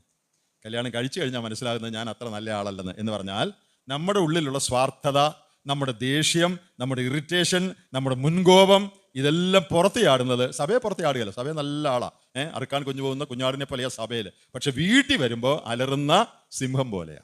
ഇതെല്ലാം പുറത്ത് ചാടുന്ന എപ്പോഴാണെന്നറിയാം? രണ്ടുപേരുടെയും ഒരുമിച്ച് ഓരോ ദിവസവും ജീവിച്ച് ചെറിയ ചെറിയ കാര്യങ്ങളിൽ അന്യോന്യം സംസാരമുണ്ടായ, അഭിപ്രായ വ്യത്യാസമുണ്ടായ, കൊച്ചു കൊച്ചു കാര്യമാണ്. അപ്പോഴാണ് നമ്മുടെ ദുർസ്വഭാവങ്ങളൊക്കെ വെളിയിൽ വരാനായിട്ട് കൂടുതൽ സാധ്യതയുള്ളത്. അതുകൊണ്ട് നമ്മുടെ രക്ഷ പ്രവൃത്തിപഥത്തിൽ കൊണ്ടുവരുക, എൻ്റെ കുറവ് കണ്ട് ദൈവസന്നിധിയിൽ അനുദപിക്കുവാനും ഭാര്യയോട് അല്ലെ ഭർത്താവിനോട് ക്ഷമ ചോദിക്കുവാനും അത് കറക്റ്റ് ചെയ്യാനൊക്കെയുള്ള ഏറ്റവും നല്ല മാർഗം ഇൻറ്റിമേറ്റ് ആയിട്ട് രണ്ടുപേർ ജീവിക്കുന്ന ബന്ധമാണ്. ഏറ്റവും ഇൻറ്റിമേറ്റ് ആയിട്ട്, ഹൃദ്യമായിട്ട് ലോകത്തിൽ രണ്ടുപേർ ജീവിക്കുന്നത് കൂട്ടുകാർ തമ്മിലല്ല, സഹോദരന്മാർ തമ്മിലല്ല, ഭാര്യയും ഭർത്താവും തമ്മിലാണ്. അപ്പം നമ്മുടെ ആത്മീയ ജീവിതത്തെ ഏറ്റവും കറക്റ്റ് ചെയ്യുക, എൻ്റെ കുറവ് ഏറ്റവും കാണുവാൻ, ദൈവസന്നിധിയിൽ ഏറ്റവും വിനയപ്പെടാൻ, ഭാര്യയുടെ മുമ്പിൽ ഒന്ന് താഴാൻ, ഭാര്യയോടൊരു സോറി പറയാൻ ഒക്കെ അവസരം കിട്ടുമ്പോഴാണ് എൻ്റെ സ്വഭാവ സംസ്കരണം നടക്കുന്നത്. ഞാൻ ഒറ്റയാനായിട്ട് നടന്നാൽ എൻ്റെ സ്വഭാവ സംസ്കരണം നടക്കുകയില്ല. എന്നെ കറക്റ്റ് ചെയ്യാൻ, എൻ്റെ കുറവ് കാണാൻ അവസരങ്ങൾ ലഭിക്കണം. എപ്പോഴാണ് അവസരം ലഭിക്കുന്നത്? ആഴ്ചയിൽ ഒന്ന് കാണുന്ന സഹോദരൻ്റെ കൂടെ അവസരം കിട്ടുകയില്ല. അത് 24 മണിക്കൂറും ഒരുമിച്ച് പാർക്കുന്ന ഭാര്യ ഭർത്താവിൻ്റെ കൂടെ ജീവിക്കുമ്പോഴാണ് നമ്മുടെ കുറവുകൾ കാണാൻ ഏറ്റവും അവസരം ലഭിക്കുന്നത്. വിശ്വസ്തരാണെങ്കിൽ ആ കുറവുകൾ പരിഹരിക്കുവാനും തെറ്റ് തിരുത്തുവാനും ഉള്ള അവസരം വിവാഹ ജീവിതത്തിലാണ് ലഭിക്കുന്നത്. ഉൽപ്പത്തി പുസ്തകം 1-ാം അധ്യായം 28-ാമത്തെ വാക്യം. വിവാഹം കഴിക്കേണ്ടതിൻ്റെ വേറൊരു ആവശ്യകത, ജെനസിസ് 1:28. ദൈവം അവരെ അനുഗ്രഹിച്ചു, നിങ്ങൾ സന്താന പുഷ്ടിയുള്ളവരായി പെരുകി ഭൂമിയിൽ നിറഞ്ഞ് അതിനെ അടക്കി സമുദ്രത്തിലെ മത്സ്യത്തിന്മേലും ആകാശത്തിലെ പർവ്വജാതിന്മേലും സകല ഭൂചര ജന്തുവിന്മേലും വാഴുവീൻ എന്ന് അവരോട് കൽപ്പിച്ചു. നിങ്ങൾ സന്താനപുഷ്ടിയുള്ളവരായി പെരുകണം. അതിന് 2 പേര് വേണം. അതിനാണ് ദൈവം വിവാഹം വെച്ചിരിക്കുന്നതിൻ്റെ ഒരു ഉദ്ദേശം.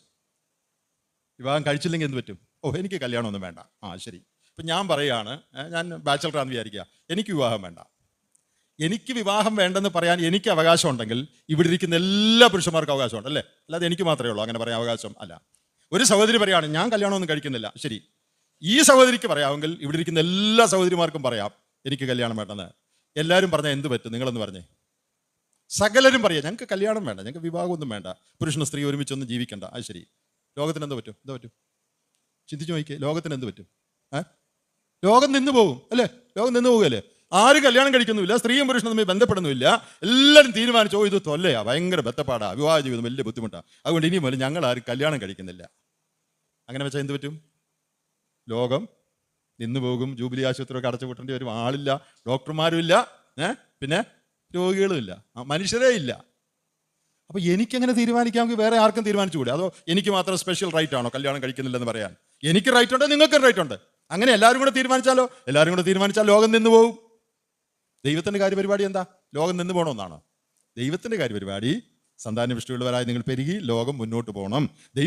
ലോകത്തെക്കുറിച്ച് അനേക കാര്യപരിപാടികൾ ദൈവത്തിനുണ്ട്. ഭാവിയെക്കുറിച്ച് നമുക്കതറിയാം. അതെല്ലാം നിറവേറണമെങ്കിൽ കല്യാണം കഴിക്കണം. വിവാഹം കഴിച്ചില്ലെങ്കിൽ ആ കാര്യപരിപാടി നിറവേറുകയില്ല. മനുഷ്യർ കല്യാണം കഴിക്കാത്തതുകൊണ്ട് നാളെ ആകാശത്തുനിന്ന് ദൈവം കുഞ്ഞുങ്ങളെ ഇങ്ങോട്ട് ഇടാൻ പോകുകയല്ല. അങ്ങനെ ഒരു പരിപാടി ദൈവത്തിനില്ല. ഞാനിത് എന്തിനാണ് ഇത്രയും കാര്യങ്ങൾ പറഞ്ഞതെന്ന് ചോദിച്ചാൽ, വിവാഹം വളരെ പ്രധാനമാണ്. ഞാൻ കഴിഞ്ഞ അനേക വർഷങ്ങളായി ഫാമിലി കോൺഫറൻസിൽ പ്രസംഗിക്കുന്നുണ്ട്. ആദ്യമായിട്ടാണ് ഇന്ന് ഈ വിഷയം ഒരിടത്ത് പ്രസംഗിക്കുന്നത്. അപ്പോൾ ഇത് തുടക്കമാണ്. ഇനി എല്ലായിടത്തും ഇത് പറയാൻ പോവുക എന്ന് പറഞ്ഞാൽ ഇപ്പോൾ കൂടുതൽ കേൾക്കുക, കല്യാണം വേണ്ട, കല്യാണം വേണ്ട. അപ്പോൾ അതിനെന്തെങ്കിലും ഒരു പരിഹാരം വേണ്ടേ? വചനത്തിൽ നിന്ന് എന്തെങ്കിലും പറഞ്ഞു കൊടുക്കണ്ടേ? ആ പറയുന്നത് ന്യായമാണോ ശരിയാണോ എന്ന്. ഞാൻ ആദ്യമായിട്ടാണ് ഈ വിഷയം ഒരു സ്ഥലത്ത് പ്രസംഗിക്കുന്നത്. അപ്പോൾ നെല്ലിക്കുന്നിൽ ഇത് ഉദ്ഘാടനം ചെയ്തിരിക്കുക. അപ്പോൾ ഇനി നെല്ലിക്കുന്നിലുള്ള ആരും ഇത് പറയാൻ പാടില്ല. ബാക്കി സ്ഥലങ്ങളിലും ഇത് പറയണം. ഇനി ഒരു കാര്യം കൂടെ പറയട്ടെ. മനുഷ്യനെക്കുറിച്ചുള്ള ദൈവത്തിൻ്റെ പൊതുപരിപാടി വിവാഹം കഴിക്കുക എന്നുള്ളതാണ്. General plan. എങ്കിലേ ലോകം മുമ്പോട്ട് പോകും. എന്നാൽ ചിലരെ സംബന്ധിച്ച് എക്സെപ്ഷണലായിട്ട് സ്പെഷ്യൽ പ്ലാൻ ഉണ്ട് ദൈവത്തിന്, അല്ലേ? എല്ലാ റൂളിനും എക്സെപ്ഷൻ ഉണ്ട്. ചിലരെ സംബന്ധിച്ച് അവർ വിവാഹം കഴിക്കാതെ ഒറ്റയ്ക്ക് ജീവിച്ച് ഒരുപക്ഷെ കർത്താവിൻ്റെ വേലയിലോ മറ്റു കാര്യങ്ങളോ ഒക്കെ ഫലകരമായി ശുശ്രൂഷിക്കണമെന്ന് ദൈവത്തിന് ചില സ്ത്രീകളെ സംബന്ധിച്ചും ചില പുരുഷന്മാരെ സംബന്ധിച്ചും ഉദ്ദേശമുണ്ട്. അവർക്ക് ദൈവം അത് സ്പെഷ്യലായിട്ട് മനസ്സിലാക്കി കൊടുക്കും. മാത്രമല്ല, അങ്ങനെ ജീവിക്കാനുള്ള കൃപയും ദൈവം അവർക്ക് കൊടുക്കും. അവർ കല്യാണം കഴിക്കണ്ട. അത് പക്ഷേ വളരെ ചുരുക്കം പേരേ ഉള്ളൂ. നമ്മളെല്ലാവരും ആ കൂട്ടത്തിൽപ്പെട്ടവരല്ല. വളരെ ചുരുക്കം ആളുകളെ ഉള്ളൂ. അവർ വിവാഹം കഴിക്കണ്ട, നിങ്ങൾ കല്യാണം കഴിച്ചേ പറ്റൂ എന്ന് പറയാൻ നമുക്ക് പറ്റില്ല. വില്യം മാക്ഡൊണാൾഡിനെ പോലെയുള്ള ബൈബിൾ കമന്ററി എഴുതിയ ഭക്തന്മാരായ ആളുകൾ, വേറെയും സ്ത്രീ പുരുഷന്മാരെ നമുക്കറിയാം, നിങ്ങൾക്ക് തന്നെ അറിയാമല്ലോ. മിഷണറിമാരായിട്ടൊക്കെയുള്ള അനേകർ വിവാഹം വേണ്ടാന്ന് വെച്ചു. ദൈവം ആ നിലയിൽ അവരെ നടത്തി. അതിനുള്ള കഴിവ് അവർക്ക് കൊടുത്തു. ഒറ്റയ്ക്ക് ജീവിക്കാനും ഉള്ളതായ പ്രാപ്തി ദൈവം കൊടുത്തു. അവര് സന്തോഷമായിട്ട് ഒറ്റയ്ക്ക് ജീവിച്ച് ദൈവം അവരെ ഏൽപ്പിച്ച ജോലികൾ ചെയ്യട്ടെ, അതിൽ തെറ്റൊന്നുമില്ല. എന്നാൽ ആ കാറ്റഗറിയിൽ പെടാത്ത എല്ലാവരും, ആ കാറ്റഗറിയിൽ പെട്ടവർ 1% ഉള്ളൂ. 99% ആളുകളും വിവാഹം കഴിക്കണം. അതാ ദൈവത്തിൻ്റെ പ്ലാൻ. അതുകൊണ്ട് വിവാഹ സമയമാകുമ്പോൾ അപ്പനും അമ്മയും ആ കാര്യം പ്രാർത്ഥിച്ച്, മക്കൾക്കും കൊച്ചുമക്കൾക്കും വേണ്ടി പ്രാർത്ഥിച്ച് ചിന്തിച്ച് ആലോചിച്ച് മുമ്പോട്ട് പോകണം. വിവാഹിതരാകേണ്ട യുവതിവാക്കന്മാർ, നിങ്ങളെക്കുറിച്ചുള്ള ദൈവത്തിൻ്റെ ന്യായമായിട്ടുള്ള ജനറലായിട്ടുള്ള പ്ലാൻ, ഞാൻ വിവാഹം കഴിച്ച് ഒരു കുടുംബജീവിതം നയിച്ച്, നമുക്കറിയാം വേദപുസ്തകത്തിൽ പറയുന്നുണ്ട്, ക്രിസ്തുവിൻ്റെയും സഭയുടെയും നിഴലായിട്ട് ഈ ലോകത്തിൽ നാം ജീവിക്കണം. എഫേസ്യർ 5-ാം അധ്യായത്തിൽ ഇത് പറയുന്നുണ്ട്. ക്രിസ്തുവും സഭയും തമ്മിലുള്ള ബന്ധത്തിൻ്റെ ഒരു ചിത്രമാണ് ഭാര്യാഭർത്തൃ ബന്ധം. അത് വേണ്ടാന്ന് എങ്ങനെയാ പറയുന്നത്? കർത്താവ് പറഞ്ഞിരിക്കാതെ ക്രിസ്തുവും സഭയും തമ്മിലുള്ള ബന്ധത്തിൻ്റെ നിഴലാന്ന്, എനിക്കതൊന്നും വേണ്ട എന്നൊരാൾക്ക് പറയാൻ സാധിക്കുമോ? പറയാൻ സാധിക്കുകയില്ല. അതുകൊണ്ട് സ്വാഭാവികമായി സാധാരണഗതിയിൽ എല്ലാ യുവതിവാക്കന്മാരും പ്രാർത്ഥിക്കണം. ദൈവം എനിക്ക് വേണ്ടി ഒരുക്കിയിരിക്കുന്ന ആള് തക്ക സമയത്ത് മനസ്സിലാക്കി വിവാഹം കഴിക്കണം. അതുപോലെ മാതാപിതാക്കളും തങ്ങളുടെ മക്കൾക്ക് വേണ്ടി വിവാഹത്തോടുള്ള ബന്ധത്തിൽ വേണ്ട പ്രാർത്ഥനയും കരുതലും അന്വേഷണവും നടത്തണം. ദൈവിക നടത്തിപ്പും സഹായവും അനുസരിച്ച് വിവാഹ ജീവിതത്തിൽ മക്കൾ പ്രവേശിക്കണം, മക്കളെ പ്രവേശിപ്പിക്കണം. അത് നമ്മുടെ എല്ലാവരുടെയും ഉത്തരവാദിത്വവും കടമയുമാണ്. അതുകൊണ്ട് വിവാഹം ഇല്ലേലും സാരമില്ല, കല്യാണം കഴിക്കണ്ട എന്നുള്ള ചിന്താഗതി വേദപുസ്തകത്തിന് അനുസരണമായിട്ടുള്ളതല്ല. ഞാൻ മുമ്പേ പറഞ്ഞ പോലെ ചില പ്രത്യേക പരിസ്ഥിതികളിൽ ദൈവം അങ്ങനെ വെച്ചിട്ടുള്ളവർക്ക് അത് വേണ്ട എന്നുള്ളത് ഒഴിച്ചാൽ പൊതുവെ നമ്മെക്കുറിച്ചുള്ള ദൈവത്തിൻ്റെ കാര്യപരിപാടിയും ഹിതവും അതാ. ഇനി അടുത്തതായിട്ട് ഞാൻ പറയാൻ ആഗ്രഹിക്കുന്നത് വിവാഹത്തിൻ്റെ പ്രാധാന്യം, the importance of marriage and family life. ഞാൻ ഇത്രയും നേരം പറഞ്ഞുകൊണ്ടിരുന്നത് വിവാഹം കഴിക്കണം എന്നുള്ളതിനുള്ള വേദപുസ്തക ന്യായങ്ങൾ. ഇനി പറയാൻ പോകുന്നത് the importance of marriage and family. ദൈവത്തിൻ്റെ കാര്യപരിപാടിയിൽ വിവാഹവും കുടുംബജീവിതവും വളരെ പ്രധാനപ്പെട്ടതാണ്. വേണേ കഴിച്ചു, ഇല്ല കഴിച്ചില്ല, അങ്ങനെയല്ല. കല്യാണം കഴിച്ചു എങ്ങനെ ജീവിക്കുക, അതിന് വലിയ പ്രാധാന്യമൊന്നുമില്ല, അങ്ങനെയല്ല. ചില വർഷങ്ങൾക്ക് മുമ്പ് തിരുവനന്തപുരത്ത് ഒരു ഫാമിലി കോൺഫറൻസ് നടന്നു. അതിൻ്റെ ഒടുവിൽ വന്നിരുന്നവർക്ക് സാക്ഷ്യം പറയാനായിട്ടൊരു സമയം കൊടുത്തു. ഈ ക്യാമ്പിൽ വന്നുകൊണ്ട് എന്ത് പ്രയോജനം ഉണ്ടായി എന്ന് സാക്ഷ്യം പറയാൻ. അപ്പോൾ ഒരു ചെറുപ്പക്കാരനും ഭാര്യയും 1-2 മക്കളുണ്ടെന്ന് തോന്നുന്നു, കൊച്ചു പിള്ളേരാണ്, വന്നിട്ടുണ്ട്. അപ്പോൾ ഒരു ചെറുപ്പക്കാരൻ, നമ്മുടെ ഒരു സഹോദരൻ എഴുന്നേറ്റ് സാക്ഷി പറഞ്ഞ് ഞാൻ മറക്കുകയല്ല. അദ്ദേഹം പറഞ്ഞു, ഞാൻ കല്യാണം കഴിച്ചിട്ട് ഇത്ര വർഷമായി, 1-2 പിള്ളേരുണ്ട്, ഞങ്ങളിങ്ങനെ കുടുംബമായിട്ട് കഴിയുക. വിവാഹ ജീവിതം ഇത്ര പ്രധാനമാണെന്ന് എനിക്ക് ഇവിടെ വന്നപ്പോഴാണ് മനസ്സിലായത്. ഇത്രയും നാളും അറിയാൻ പാടില്ലായിരുന്നു. കല്യാണം കഴിച്ച് ഭാര്യയും മക്കളുമായിട്ട് ജീവിക്കുന്ന ഒരാൾ പറയുക ഇത് ഇത്രയും പ്രധാനപ്പെട്ട കാര്യമാണെന്ന് ഇതുവരെ എനിക്ക് മനസ്സിലായിട്ടില്ല. ഇവിടെ വന്നപ്പോൾ ഇപ്പോഴാണ് എനിക്ക് മനസ്സിലായത്. അപ്പം ഇത് മനസ്സിലാകാതെ വിവാഹ ജീവിതം കഴിക്കുന്ന പലരും ഉണ്ടെന്നാണ് ഞാൻ വിചാരിക്കുന്നത്. കല്യാണം കഴിച്ചു മക്കളൊക്കെ ഉണ്ടെങ്കിൽ ജീവിച്ചു പോവുക. എന്നാൽ ഇത് വളരെ പ്രധാനപ്പെട്ട കാര്യമാണെന്നും ഗൗരവമായിട്ട് എടുക്കേണ്ടതാണെന്നും സൂക്ഷിച്ച് ജീവിക്കേണ്ടതാണെന്നും ഇതിൽ കൂടെ ദൈവത്തിൻ്റെ ഉദ്ദേശങ്ങൾ നിറവേറാനുണ്ടെന്നും അതിനനുസരിച്ച് വേണം ഞങ്ങൾ രണ്ടുപേരും ജീവിക്കാനെന്നും ഗൗരവതരമായ ബോധമില്ലാതെ കളി പോലെ ജീവിച്ചു പോകുന്ന കുടുംബജീവിതങ്ങളുണ്ട്. മലയാളത്തിലൊരു ചൊല്ലുണ്ട്, കളിയല്ല കല്യാണമെന്ന്. അത് വളരെ ശരിയാണ്. കുറേ നാളുകൾക്ക് മുമ്പ് നമ്മുടെ ഇടയിലെ ഒരു ഭാര്യയും ഭർത്താവും ചെറുപ്പക്കാരാണ്, കല്യാണം കഴിഞ്ഞു. കുറച്ച് നാൾ കഴിഞ്ഞപ്പോൾ അവർ തമ്മിൽ പിണങ്ങി പിരിയാൻ തീരുമാനിച്ചു. അപ്പോൾ ഞാൻ ആ പെൺകുട്ടിയുടെ അപ്പനെ അവരുടെ അടുത്ത് വെച്ച് കണ്ടപ്പോൾ ഞാൻ അദ്ദേഹത്തോട് ചോദിച്ചു, എന്ത് പറ്റി മക്കൾക്ക്? എന്താ മക്കൾ അങ്ങനെ ചിന്തിക്കാൻ കാര്യം? നമുക്കറിയാമല്ലോ, സാധാരണ പിരിയണമെന്നൊക്കെ പറയുന്നത് എന്തെങ്കിലും അവിശ്വസ്തതയോ അസന്മാർഗികതയോ അല്ലെങ്കിൽ വേറെ ആരെങ്കിലും ഇടയ്ക്ക് കയറുകയോ ഒക്കെ ചെയ്യുമ്പോഴാണ് കല്യാണമൊക്കെ പൊട്ടുന്നത്. ഞാൻ അദ്ദേഹത്തോട് ചോദിച്ചു, എന്ത് പറ്റി മക്കൾക്ക്, എന്ത് പറ്റി? അപ്പോൾ ആ ആൾ, അതായത് ഈ പെൺകുട്ടിയുടെ അപ്പം പറയാണ്, ഇങ്ങനെയുള്ള ഒരു കുഴപ്പവും പറ്റിയില്ല, പക്ഷേ they did not take marriage seriously. അവരുടെ വിവാഹ ജീവിതം അവർ പിരിഞ്ഞു കേട്ടോ. ദുഃഖകരെന്ന് പറയട്ടെ, അവർ പിരിഞ്ഞു. പിരിയാൻ എന്താ കാര്യം? എന്താ അപ്പം പറഞ്ഞേ? അവിടെ അവിശ്വസ്തതയില്ല, അസന്മാർഗികതയില്ല, തല്ലും വഴക്കും ഒന്നുമില്ല. പിന്നെന്ത് പറ്റി? വിവാഹ ജീവിതത്തെ സീരിയസ് ആയിട്ട് എടുത്തില്ല. കല്യാണം കഴിച്ചിട്ട് അത് കളിയാന്നുള്ള പോലെ ഇങ്ങനെ കറങ്ങി ഒക്കെ ഇങ്ങനെ സാധാരണ ജീവിച്ചു. അന്യോന്യം ശ്രദ്ധിച്ചില്ല. കുറച്ച് നാൾ കഴിഞ്ഞപ്പോൾ ഇയാൾ എന്നെ ശ്രദ്ധിക്കുന്നില്ല, പിന്നെ ഇയാളോട് ഞാൻ എന്തിനാ ജീവിക്കുന്നത്? അവൾ എന്നെ ബോധർ ചെയ്യുന്നില്ല, പിന്നെ ഞാൻ എന്തിനാ അവളോട് ജീവിക്കുന്നത്? നമുക്ക് പിരിഞ്ഞേക്കാം. പിരിഞ്ഞു. അപ്പം എന്താ സംഭവിച്ചേ? കൊടുക്കേണ്ട ഗൗരവം കൊടുത്തില്ല, ശ്രദ്ധിക്കേണ്ടത് ശ്രദ്ധിച്ചില്ല. അപ്പോൾ വിവാഹ ജീവിതം, കുടുംബം ദൈവം സ്ഥാപിച്ചത് വളരെ പ്രധാനപ്പെട്ടതാണ് എന്ന് മനസ്സിലാക്കിയാലേ ശ്രദ്ധിക്കേണ്ടതുപോലെ ശ്രദ്ധിക്കുകയുള്ളൂ. ശ്രദ്ധിക്കാതിരുന്നാൽ ലോകത്തിലെ ഒരു കാര്യവും മെച്ചപ്പെടുകയില്ല, അഴുക്കാകുകയുള്ളൂ. അത് സയൻസിലെ ഒരു പ്രമാണമാണ്, നിങ്ങൾ പഠിച്ചു കാണും. Anything left to itself will only deteriorate. ശ്രദ്ധിക്കപ്പെടാതെ വിടുന്ന ഏത് കാര്യവും അഴുക്കാകുകയേ ഉള്ളൂ, അല്ലാതെ ഓട്ടോമാറ്റിക്കായിട്ട് നന്നാകുകയല്ല. ഒരു കാര്യവും നന്നാകുകയല്ല. ഈ ഹോള് തന്നെ വർഷങ്ങൾക്ക് മുമ്പ് പണിതു, ഇപ്പോഴും നന്നായിട്ടിരിക്കുന്നത് എന്തുകൊണ്ടാണ്? ഞാൻ വന്നപ്പോൾ ശ്രദ്ധിച്ചു, മുമ്പിലൊക്കെ നല്ല ഭംഗിയുണ്ട്. ഇപ്പോൾ എന്താ കാര്യം? ഇത്രയും വർഷമായപ്പോൾ അത് സ്വയമേ അങ്ങ് നന്നായതല്ല. പിന്നെന്താ? നിങ്ങൾ കാശ് മുടക്കി ആളെ നിർത്തി പണി ചെയ്ത് ക്ലീൻ ചെയ്ത് പെയിന്റ് ചെയ്ത് ജനലും കഥയൊക്കെ മാറ്റി വൃത്തിയാക്കി. അല്ലാതെ 100 വർഷം കഴിയുമ്പോൾ ഹോൾ മെച്ചപ്പെടും. അങ്ങനെ മെച്ചപ്പെടുകയല്ല. 100 വർഷം വേണ്ട, 5 വർഷം കഴിഞ്ഞാൽ ഒന്നും ചെയ്തില്ലെങ്കിൽ അതും ഇതും പിടിച്ച് അഴുക്കായി, പായലും പിടിച്ച് അഴുക്കായി കിടക്കും. എല്ലാ കാര്യവും അങ്ങനെയാണ്. ലോകത്തിൽ തന്നെ നന്നാകുന്ന ഒരു കാര്യവുമില്ല. അത് ശാസ്ത്രീയ പ്രമാണമാണ്. ഏത് കാര്യവും ഇമ്പ്രൂവ് ചെയ്യണമെങ്കിൽ ശ്രദ്ധിക്കണം. ഒരു തോട്ടം, വീട്ടിലൊരു തോട്ടം വെച്ചു, ചെടി ഇഷ്ടമുള്ള ഒരാൾ അവിടുന്ന് ഇവിടുന്നൊക്കെ പൂ കൊണ്ടു ചെടി കൊണ്ടുവന്ന് നട്ടു. പിന്നെ എന്ത് ചെയ്യണം? നട്ട് എല്ലാം വൃത്തിയാക്കി, പിന്നെ ഒന്നും ചെയ്തില്ല. എന്താ പറ്റും? ഒരാഴ്ച കഴിയുമ്പോൾ എല്ലാം വാടിക്കരിഞ്ഞു പോകും. ഒരു മാസം കഴിയുമ്പോൾ തോട്ടത്തിൽ ഒന്നും കാണുകയല്ല.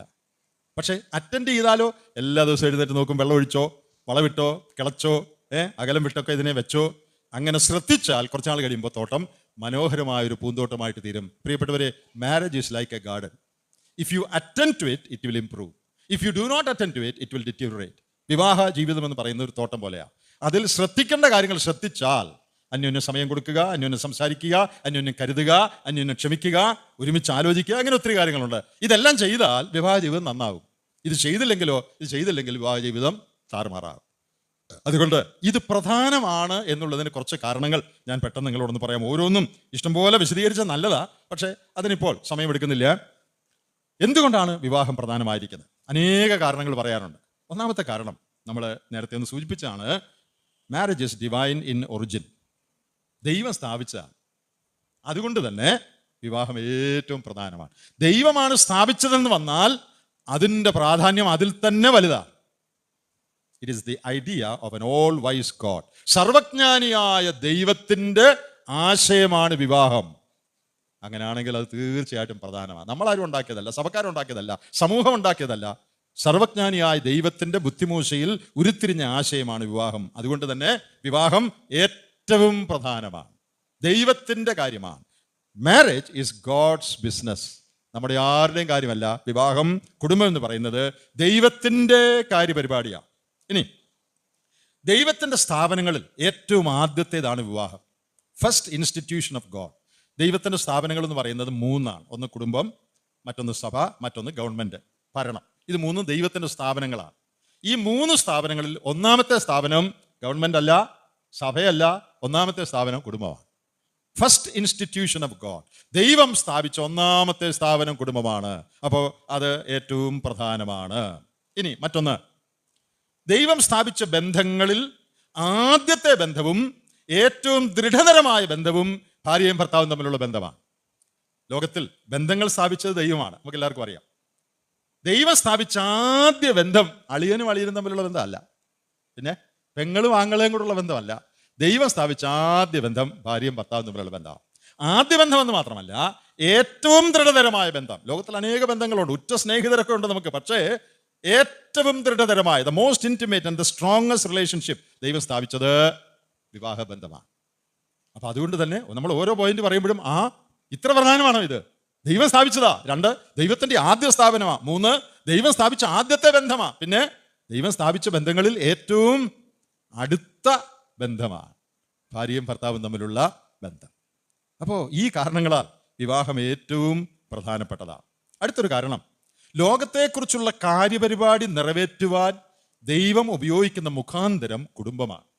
Family is the means through which God carries out his plan for the world. ലോകത്തെക്കുറിച്ചുള്ള ദൈവത്തിന്റെ കാര്യപരിപാടി ദൈവം നിറവേറ്റുന്നത് എങ്ങനെയാ? കുടുംബം വഴിയാ. നമ്മൾ ഉൽപ്പത്തി 1:28 വായിച്ചല്ലോ, നിങ്ങൾ സന്താനപുഷ്ടിയുള്ളവരായി പെരുകി സകലത്തിന്റെ മേലും വാഴുവീൻ. അതാണ് ദൈവത്തിന്റെ ലോകത്തെക്കുറിച്ചുള്ള പരിപാടി.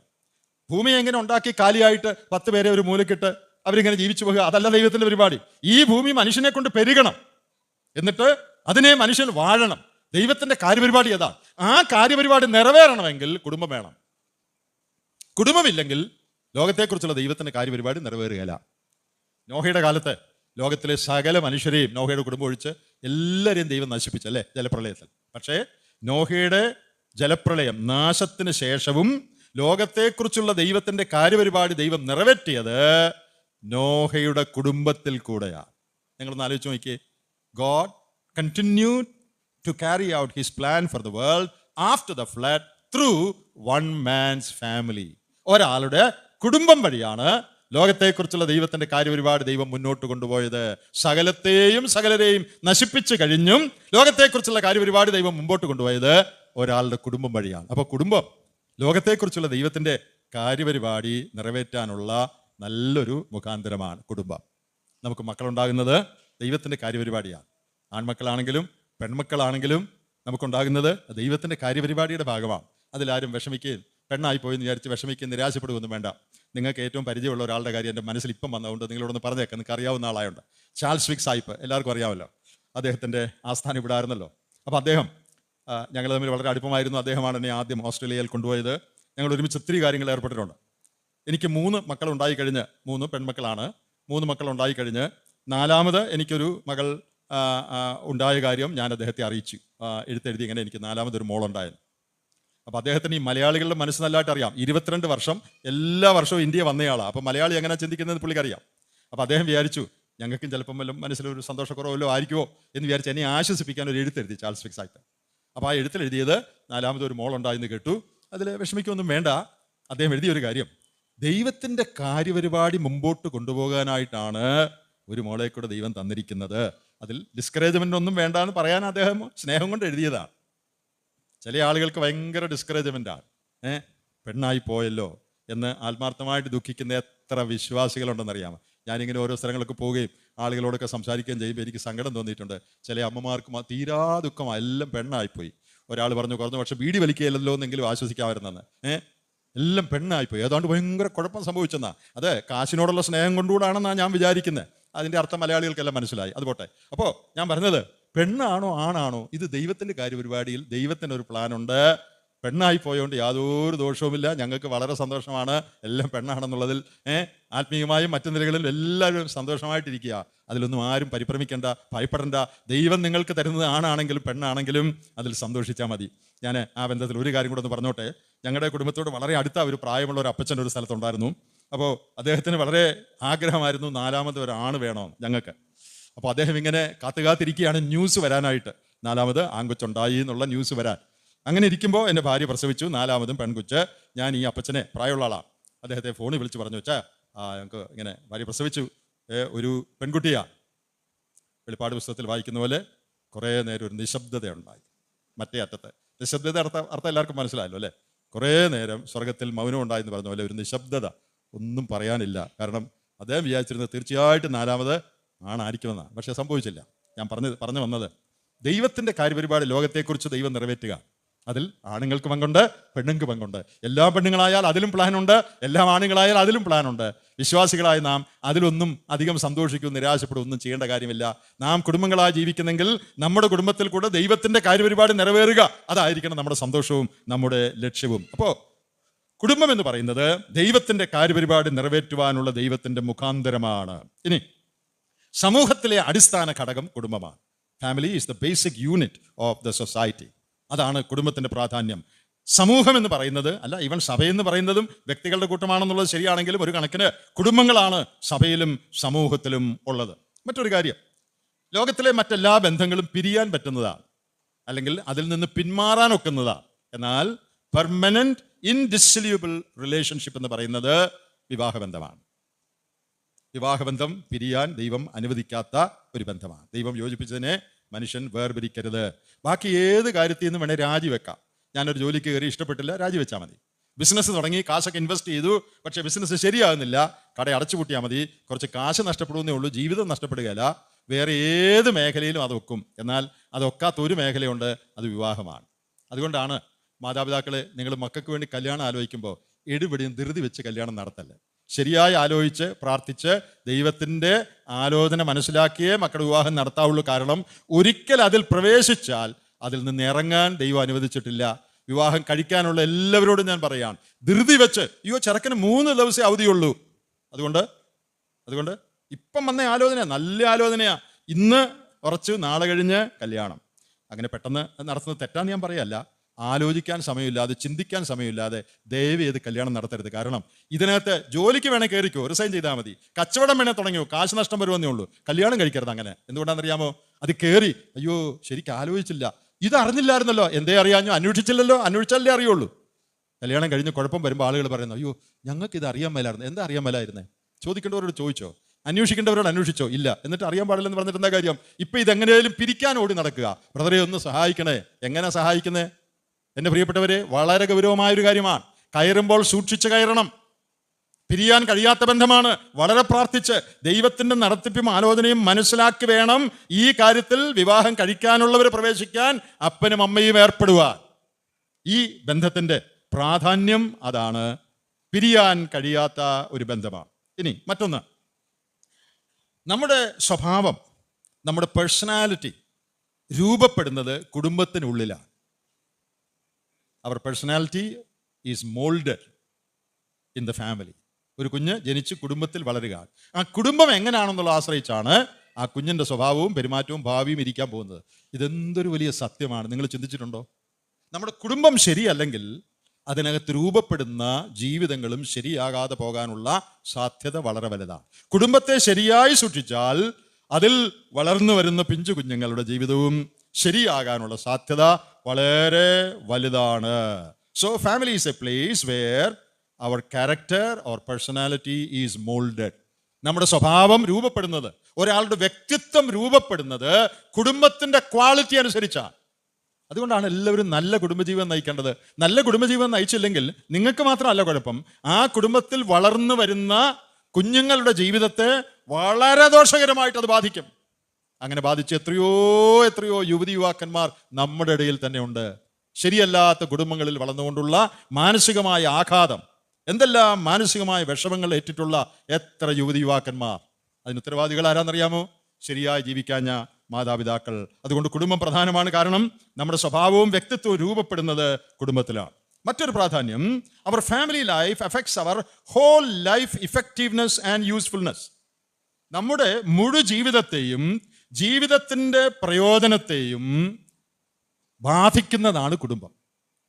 ഒരാളുടെ ജീവിതം കൊണ്ട് എന്തെല്ലാം ചെയ്യാൻ സാധിക്കും, അയാളുടെ ജീവിതം എത്ര ഫലകരമാകുമെന്നുള്ളത് അയാളുടെ കുടുംബജീവിതത്തിൻ്റെ ക്വാളിറ്റി അനുസരിച്ചുകൂടാണ് ഇരിക്കുന്നത്. സപ്പോർട്ട് ചെയ്യാൻ ശരിയായൊരു ഭാര്യ ഇല്ലെങ്കിൽ, പ്രാർത്ഥിക്കാനും കൂടെ നിൽക്കാനും കറക്റ്റ് ചെയ്യാനും ശരിയായൊരു ഭർത്താവില്ലെങ്കിൽ, അങ്ങനെയുള്ള ജീവിതങ്ങൾ എങ്ങനെ ഫലകരമാകാൻ സാധിക്കും? വളരെ പ്രയാസമാണ്. അതുകൊണ്ട് നമ്മുടെ യൂസ്ഫുൾനെസ് ആൻഡ് ഇഫക്റ്റീവ്നെസ്, നമ്മുടെ ജീവിതം എന്തുമാത്രം പ്രയോജനപ്പെടും, മറ്റുള്ളവർക്ക് എന്തുമാത്രം ഗുണം നമ്മുടെ ജീവിതം കൊണ്ട് ഉണ്ടാകുമെന്നുള്ളത് നമ്മുടെ കുടുംബജീവിതത്തിൻ്റെ ക്വാളിറ്റി, ഗുണമനുസരിച്ചാണ് ഇരിക്കുന്നത്. അതുകൊണ്ട് കുടുംബജീവിതം ഏറ്റവും ശരിയായി നയിക്കുക എന്നുള്ളത് വളരെ പ്രധാനപ്പെട്ട ഒരു കാര്യമാണ്. മറ്റൊരു കാര്യം, കുടുംബത്തിലെ നമ്മുടെ പങ്ക് വെച്ചു മാറാനൊക്കാത്ത പങ്കാണ്. ഇംഗ്ലീഷിൽ പറയുന്നത് our roles in the family are exclusive not exchangeable എന്ന് പറഞ്ഞാൽ എന്താ അതിൻ്റെ അർത്ഥം? ജീവിതത്തിലെ മറ്റെല്ലാ മേഖലയിലെ ജോലിയും വേറൊരാളെ കൊണ്ടും ചെയ്യിക്കാം. ഇപ്പോൾ നിങ്ങൾ എന്നെ കൺവെൻഷൻ വിളിച്ചു, എനിക്ക് ദിവസങ്ങൾ സൗകര്യമായതുകൊണ്ട് ഞാൻ വരാമെന്ന് പറഞ്ഞു, സന്തോഷത്തോടെ വന്നു. എനിക്ക് അടുത്ത ദിവസങ്ങൾ ആയിരുന്നു വിളിച്ചിരുന്നെങ്കിൽ, തിങ്കൾ ചൊവ്വ ബുധനൊക്കെ ആയിരുന്നെങ്കിൽ എനിക്ക് ഒക്കെ, കാരണം ആ ദിവസങ്ങളൊക്കെ വേറെ കാര്യങ്ങൾ. അപ്പം ഞാൻ പറയാം ഞാൻ ഫ്രീ അല്ല, വേറെ യാത്രയിലാണ്. അപ്പോൾ നിങ്ങൾ എന്ത് ചെയ്യും? കൺവെൻഷൻ വേണ്ടാന്ന് വെക്കുകയല്ല, നിങ്ങൾ വേറൊരാളെ വിളിക്കും അല്ലേ, വേറൊരു ദൈവദാസനെ വിളിക്കും. അതായാലും മതി, വേറൊരാളായാലും മതി. ഒരു മൂപ്പൻ പ്രായമായി, അദ്ദേഹത്തിന് പ്രവർത്തിക്കാനൊന്നും കഴിയുന്നില്ല. അപ്പോൾ നിങ്ങൾ എല്ലാവരും കൂടെ പ്രാർത്ഥിച്ച് ദൈവം എഴുന്നേൽപ്പിക്കുന്ന അടുത്ത ആളെ നിങ്ങൾ അംഗീകരിക്കും. ജീവിതത്തിൻ്റെ എല്ലാ മേഖലയിലും വേറെ ആളായാലും മതി. നിങ്ങൾ ഓഫീസിൽ നിന്ന് രാജിവെച്ചു, അല്ലെ നിങ്ങൾ റിട്ടയർ ചെയ്തു, അതോടെ നിങ്ങളുടെ ഓഫീസ് അടച്ചുപൂട്ടാൻ പോവാണ്? അല്ല, നിങ്ങളുടെ കസേരയിൽ ഒരു വേറെ ആളെ കയറ്റിയിരുത്തും. വേറെ ആയാലും മതി. പക്ഷേ വേറെ ആളായാലും മതി എന്ന് പറയാനൊക്കാത്ത ഒരേ ഒരു മേഖലയുള്ളൂ, കുടുംബമാണ്. ഭർത്താവ് കുടുംബത്തിൽ പരാജയപ്പെട്ടാൽ, അദ്ദേഹത്തിൻ്റെ ചുമതല ചെയ്യുന്നില്ലെങ്കിൽ, ബാക്കി പറഞ്ഞേ, വേറെ ആളായാലും മതി അല്ലേ? അങ്ങനെയാണോ? എന്നാൽ പിന്നെ വേറൊരു ഭർത്താവായാലും മതി. അങ്ങനെ ഒരു ഓപ്ഷൻ ഉണ്ടോ? അങ്ങനെ ഒരു ഓപ്ഷൻ ഇല്ല. ഭാര്യ ശരിയല്ല, പിന്നെ അതുകൊണ്ട് ബാക്കി പറയാൻ തന്നെ നമുക്ക് മടിയല്ലേ? അതുകൊണ്ടൊന്നുമില്ല. ശരിയല്ല അത്രയേ ഉള്ളൂ. അതിന് പകരം അതിന് വേറൊരാളെ എടുത്ത് കളയാം. അങ്ങനെ പറയാൻ പറ്റുമോ? അങ്ങനെ പറയാൻ പറ്റില്ല. അമ്മമാരെ, ഞാൻ നിങ്ങളോട് കാര്യം പറയട്ടെ. ഈ ലോകത്തിൽ മക്കളെ വളർത്താൻ ദൈവം ഏൽപ്പിച്ചിരിക്കുന്നത് നിങ്ങളുടെ കയ്യിലാണ്. നിങ്ങൾ ആ ജോലി ശരിയായിട്ട് ചെയ്തില്ലെങ്കിൽ ആ ജോലി ചെയ്യാൻ ലോകത്തിൽ വേറെ ആരെയും ദൈവം ഏൽപ്പിച്ചിട്ടില്ല. വേറെ ആരോടും ദൈവം കണക്ക് ചോദിക്കുകയില്ല, നിങ്ങളോട് ചോദിക്കും. കാരണം നിങ്ങളുടെ കയ്യിൽ ആ കൊച്ചിനെ തന്നെ, നിങ്ങളുടെ ഉദരത്തിലാണ് ദൈവം ആ കൊച്ചിനെ തന്നത്. ആ കൊച്ചിൻ്റെ ഉത്തരവാദിത്വം നിങ്ങൾക്കാണ്, നിങ്ങളുടെ അപ്പനും അമ്മയ്ക്കും അല്ല. അതെല്ലാവർക്കും മനസ്സിലായോ എന്താ പറഞ്ഞതെന്ന്? നിങ്ങളുടെ മക്കളെ വളർത്തുന്ന ജോലി നിങ്ങളുടെ അപ്പനും അമ്മയ്ക്കും അല്ല. നിങ്ങളുടെ അപ്പനും അമ്മയ്ക്ക് സഹായിക്കാൻ പറ്റും. നിങ്ങൾ ബത്തപ്പാടിലൊക്കെ ആണെങ്കിൽ വല്യമ്മയും വല്യപ്പനൊക്കെ വന്ന് സഹായിക്കുകയും ഒക്കെ ചെയ്യും, അതിന് കുഴപ്പമൊന്നുമില്ല. പക്ഷേ ഉത്തരവാദിത്വം വല്യപ്പൻ്റെ വല്യമ്മയുടെ അല്ല, ഉത്തരവാദിത്വം നിങ്ങളുടെയാണ്. നിങ്ങൾ ജോലിക്ക് പോയി മറ്റു കാര്യങ്ങളൊക്കെ പോയി പിള്ളേരെ നോക്കാൻ നേരെയില്ല. അതുകൊണ്ട് ഏതായാലും ഇപ്പം നല്ലൊരായ കിട്ടിയിട്ടുണ്ട്, അതുകൊണ്ട് പിന്നെ ഞങ്ങളുടെ കാര്യമൊക്കെ ഒരു കുഴപ്പമില്ല. ദൈവം കൊച്ചിനെ കൊടുത്ത ആയയുടെ കയ്യിലല്ല, നിങ്ങളുടെ കയ്യിലാണ് തന്നെ. നിങ്ങൾ ആയയുടെ കയ്യിൽ കൊടുത്തേ. ആയയ്ക്ക് സഹായിക്കാൻ പറ്റും, പക്ഷെ ഉത്തരവാദിത്വം ആയയുടെ അല്ല. ദൈവം ആയോടല്ല ചോദിക്കുന്നത്, നീ എന്താ കൊച്ചിനെ നന്നായി വളർത്താതെ, ആയോടാണ് ചോദിക്കാൻ പോകുന്നത്, നിങ്ങളോടാണ് ചോദിക്കാൻ പോകുന്നത്. അതുകൊണ്ട് ഞാൻ പറഞ്ഞു വന്നത്, അമ്മ എന്ന നിലയ്ക്കുള്ള നിങ്ങളുടെ ജോലി ലോകത്തിൽ വേറെ ഒരാൾക്കും ചെയ്യാൻ പറ്റുകയില്ല, നിങ്ങൾക്ക് മാത്രമേ ചെയ്യാൻ പറ്റുള്ളൂ. അതുകൊണ്ട് ഓരോ ഒഴികഴിവും പറഞ്ഞ് ആ ചുമതലയിൽ നിന്ന് മാറരുത്. എനിക്ക് നേരെയില്ല, ഓഫീസിൽ ബിസിയാ, അതുകൊണ്ട് പിള്ളേരെ നോക്കാൻ നേരെയില്ല, അങ്ങനെ പറയല്ലേ. സൺഡേ സ്കൂൾ ടീച്ചർക്ക് സഹായിക്കാൻ പറ്റും, നഴ്സറി ടീച്ചർക്ക് സഹായിക്കാൻ പറ്റും, നിങ്ങളുടെ അപ്പനും അമ്മയ്ക്കും അവർക്ക് ഹെൽപ്പ് ചെയ്യാൻ പറ്റും. പക്ഷേ ഉത്തരവാദിത്വം നിങ്ങളുടെയാണ്. ഇത് മാറ്റാൻ ഒക്കുന്നതല്ല, മറിക്കാൻ ഒക്കുന്നതല്ല. നിങ്ങളുടെ ജോലി വേറൊരാൾക്ക് വിട്ടുകൊടുക്കാൻ പറ്റുകയില്ല. ഇനി ഭാര്യ എന്ന നിലയ്ക്ക് നിങ്ങളുടെ കടപ്പാടുകളുണ്ട്, അത് വേറൊരാൾക്കും ചെയ്യാൻ പറ്റുന്നതല്ല. നിങ്ങളുടെ ഭർത്താവിന് ലോകത്തിൽ ഒറ്റ ഭാര്യയേ ഉള്ളൂ, അത് നിങ്ങളാണ്. ലോകത്തിൽ വേറെ ഇഷ്ടംപോലെ സ്ത്രീകളുണ്ട്, പക്ഷേ ഭാര്യ ഒന്നേ ഉള്ളൂ. ആ ജോലിയിൽ നിങ്ങൾ പരാജയപ്പെടാൻ പാടില്ല. നിങ്ങളുടെ റോൾ, ഭാര്യ എന്ന നിങ്ങളുടെ പങ്ക് ഏറ്റവും നന്നായിട്ട് നിർവഹിക്കണം. അതിൽ പരാജയപ്പെട്ടാൽ വേറൊരു ഓപ്ഷൻ ഇല്ല, വേറൊരാളില്ല ആ സ്ഥാനത്ത്. ഇനി അപ്പന്മാരോട് പറയട്ടെ, നിങ്ങളുടെ കാര്യത്തിൽ ഇത് ശരിയാ. നിങ്ങളുടെ മക്കൾക്ക് നിങ്ങളായിരിക്കണം അപ്പൻ. മറ്റുള്ളവർക്കൊക്കെ സഹായിക്കാൻ പറ്റും, പക്ഷേ അപ്പനായിരിക്കാൻ നിങ്ങൾക്ക് മാത്രമേ പറ്റൂ. അതിൽ നിങ്ങൾ പരാജയപ്പെടരുത്. ഭർത്താവായിരിക്കാൻ നിങ്ങൾക്ക് മാത്രമേ പറ്റൂ. നിങ്ങളുടെ ഭാര്യയ്ക്ക് ലോകത്തിൽ ഒറ്റ ഭർത്താവേ ഉള്ളൂ, അത് നിങ്ങളാണ്.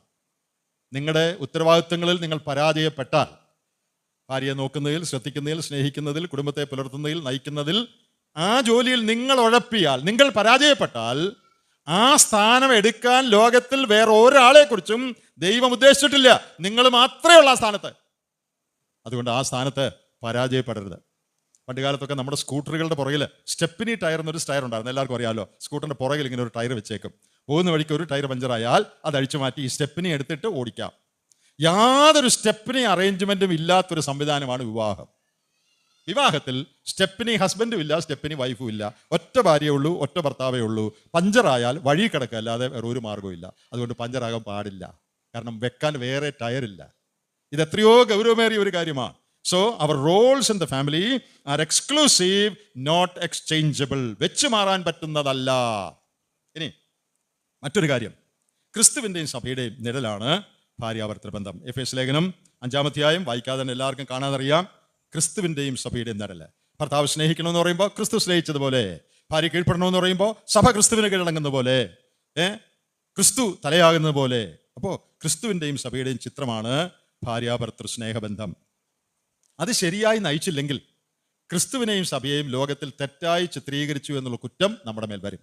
If we do not live well in our family life, we will be guilty of misrepresenting Christ and the church in the world. ഈ ലോകത്തിൽ ക്രിസ്തുവിനെയും സഭയെയും വികലമായി ചിത്രീകരിക്കുന്ന ആ കുറ്റം നമ്മുടെ മേൽ വരും. അങ്ങനെ വരാൻ പാടില്ല.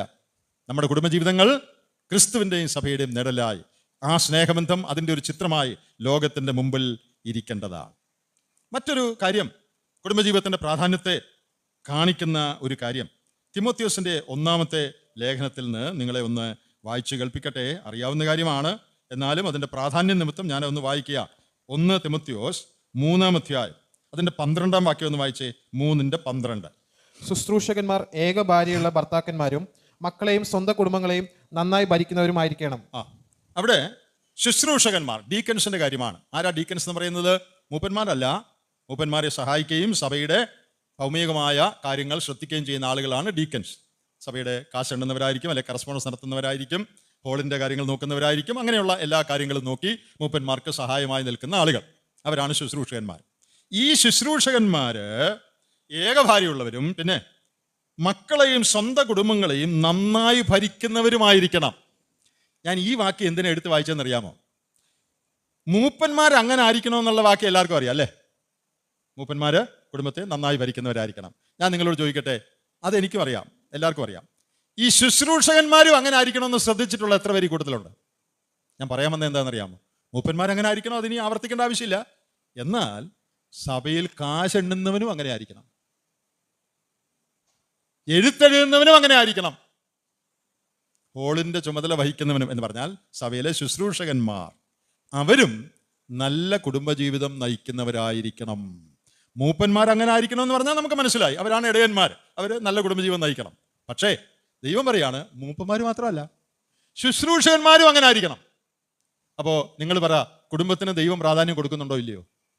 മൂപ്പന്മാർക്ക് മാത്രം ഇത് പറഞ്ഞാൽ പോരായിരുന്നോ? ഈ ശുശ്രൂഷകൻ ഈ ക്വാളിഫിക്കേഷൻ പറയണോ? പറയണം. എന്തുകൊണ്ട്? ദൈവത്തിന് കുടുംബം വളരെ പ്രധാനമാണ്. അപ്പൊ കുടുംബത്തിന്റെ പ്രാധാന്യം ദൈവദൃഷ്ടിയിൽ വളരെ വളരെ വലുതാണ്. മറ്റൊരു കാര്യം, 1 തിമോത്തിയോസ് 5-ാം അധ്യായത്തിന്റെ 4-ാമത്തെ വാക്യം. 1 തിമോത്തിയോസ് 5-ാം അധ്യായം 4-ാം വാക്യം. വല്ല വിധവയ്ക്കും പുത്രപൗത്രന്മാർ ഉണ്ടെങ്കിൽ അവർ മുമ്പേ സ്വന്തം കുടുംബത്തിൽ ഭക്തി കാണിച്ച് അമ്മയപ്പന്മാർക്ക് പ്രത്യുപകാരം ചെയ്യുവാൻ പഠിക്കട്ടെ, ഇത് ദൈവസന്നിധിയിൽ പ്രസാദകമാകുന്നു. അവർ മുമ്പേ സ്വന്തം കുടുംബത്തിൽ ഭക്തി കാണിക്കട്ടെ. ഇവിടെ സഭ വിധവമാരെ സംരക്ഷിക്കുന്ന കാര്യമാണ് വിഷയം.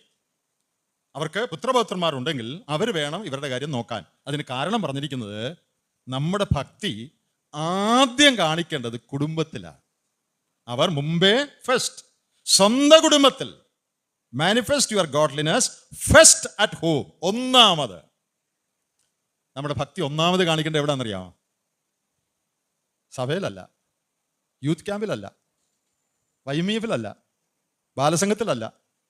നമ്മുടെ ഭക്തി ഒന്നാമത് കാണിക്കേണ്ടത് സ്വന്തം കുടുംബത്തിലാണ്. അനേക ആളുകൾ പരാജയപ്പെട്ടുകൊണ്ടിരിക്കുന്ന ഒരു മേഖലയായിരുന്നു. സ്വന്തം കുടുംബത്തിലൊഴിച്ച് ബാക്കി എല്ലായിടത്തും ഭയങ്കര ഭക്തരാ. എന്തോ ഒരു പ്രസംഗമാ, എന്തോ ഒരു പ്രവർത്തനമാ, എന്തൊരു ആക്റ്റീവ് ആള്. ഭാര്യയോട് ചോദിക്കണം. ഈ ദിവസങ്ങൾ അങ്ങനെയൊക്കെയുള്ള ഭയങ്കരമായ ചില കാര്യങ്ങളൊക്കെ കേട്ട് മനസ്സ് വിഷമിച്ചിരിക്കുകയാണ് ഞാൻ. എന്ന് പറഞ്ഞാൽ പ്രവർത്തനമുഖത്ത് തീപ്പൊരിയ, വീട്ടിലും തീപ്പൊരിയ.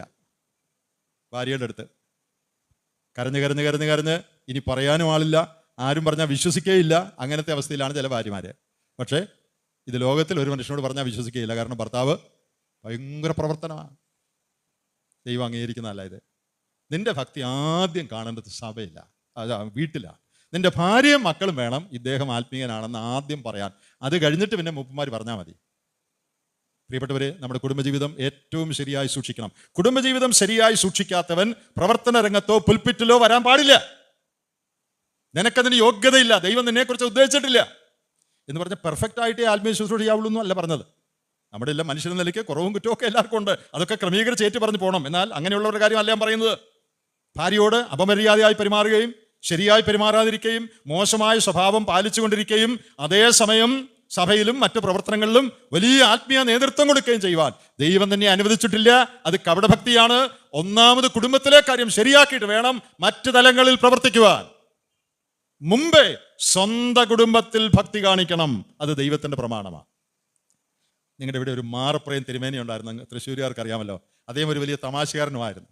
മാരപ്രയം തിരുമേനി ഒരിക്കൽ പറഞ്ഞ ഒരു തമാശയാണ്. തമാശ ആണെങ്കിലും കാര്യമാണ്. അദ്ദേഹം പ്രസംഗിച്ചപ്പോൾ പറഞ്ഞതായിട്ട് ഒരാൾ എന്നോട് പറഞ്ഞതാണ്. ഒരാള് പള്ളിയിൽ ഭയങ്കര പ്രസംഗമാണ്, പാസ്റ്റർ തീപ്പൊരി പ്രസംഗമാണ്. പ്രസംഗിച്ചുകൊണ്ട് ഇരിക്കുമ്പോൾ ഈ കൂട്ടത്തിൽ നിന്ന് ഒരു സ്ത്രീ എഴുന്നേറ്റ് പുറത്തോട്ട് നടന്നുപോയി. കുറച്ചു നേരം കഴിഞ്ഞപ്പോൾ ഇയാൾ പ്രസംഗം നിർത്തുന്നില്ല, അടിച്ചു പൊളിച്ച് പ്രസംഗിക്കുകയാണ്. കുറച്ചു നേരം കഴിഞ്ഞപ്പോൾ ഈ സ്ത്രീ തിരിച്ചു വന്നു. മുമ്പേ ഇറങ്ങിപ്പോയ സ്ത്രീ. എല്ലാവരും ശ്രദ്ധിച്ചു ഇവരെ. ഇത് ഇദ്ദേഹത്തിൻ്റെ ഭാര്യ തന്നെയായിരുന്നു, പ്രസംഗൻ്റെ ഭാര്യ തന്നെയായിരുന്നു. അപ്പം തിരിച്ചു വന്നപ്പോൾ ഇവർ ഒത്തിരി സാധനമായിട്ടാണ് വന്നിരിക്കുന്നത്. തോളത്തൊരു ബക്കറ്റ് തൂക്കിയിട്ടുണ്ട്, ഒരു ചൂല് കയ്യിലുണ്ട്, പിന്നെ ഒരു ബെഡ്, ചെറിയൊരു പായും മെത്തയും ഒക്കെ ഉണ്ട്, തലയിലൊരു തലേണയൊക്കെ വെച്ചിട്ടുണ്ട്, ബക്കറ്റും മഗ്ഗും ഉണ്ട്. ഇതൊക്കെ ആയിട്ട് ഈ സ്ത്രീ ഇങ്ങോട്ട് നടന്നു വരിക. നേരെ പാസ്റ്ററുടെ അടുത്തോട്ട് വന്നു. പാസ്റ്ററോട് പറഞ്ഞു, പാസ്റ്ററെ, നിങ്ങൾ പള്ളിയിൽ ഭയങ്കര ആത്മീയനാണ്, വീട്ടിൽ വരുമ്പോഴേ ഉള്ളൂ പ്രശ്നം, അതുകൊണ്ട് ഇവിടെ തന്നെ അങ്ങ് താമസിച്ചു. അത്യാവശ്യം കിടക്കയും ബക്കറ്റും ഒക്കെ ഞാൻ കൊണ്ടുവന്നിട്ടുണ്ട്, ഇവിടെ തന്നെ അങ്ങ് പരമഭക്തനായിട്ട് താമസിച്ചു. വീട്ടിൽ വരുമ്പോഴാണ് കുഴപ്പം, അതുകൊണ്ട് അത്യാവശ്യ സാധനമില്ല, ഞാൻ കൊണ്ടുവന്നിട്ടുണ്ട്, ഇവിടെ തന്നെ അങ്ങ് പാർത്തോ. ഇത് മാരപ്രയം പറഞ്ഞ തമാശയാണെന്നാണ് കേട്ടിട്ടുള്ളത്. ഉള്ളതാണോ ഇല്ലയോ എന്ന് അറിയാൻ മേല. ഇത് ചിലപ്പോൾ ഉള്ളതായിരിക്കും, കാരണം അങ്ങനെ പ്രസംഗിക്കുന്ന ഇഷ്ടം പോലെ പേരുണ്ട്. നമ്മൾ അങ്ങനെ ആയിരിക്കാൻ പാടില്ല. നമ്മുടെ ഭക്തി ആദ്യം കുടുംബത്തിൽ കാണിക്കണം. ഒരു കാര്യം കൂടെ പറഞ്ഞ് ഞാൻ അവസാനിപ്പിക്കട്ടെ. എബ്രായ ലേഖനം 13:4 നമ്മൾ മുമ്പേ വായിച്ചു. വിവാഹം എല്ലാവർക്കും മാന്യവും കിടക്ക നിർമ്മലവുമായിരിക്കട്ടെ. പിന്നെ പറയാണ്, ഫോണിക്കേറ്റേഴ്സ് ആൻഡ് അഡൾട്ടറേഴ്സ് ഗോഡ് വിൽ ജഡ്ജ്.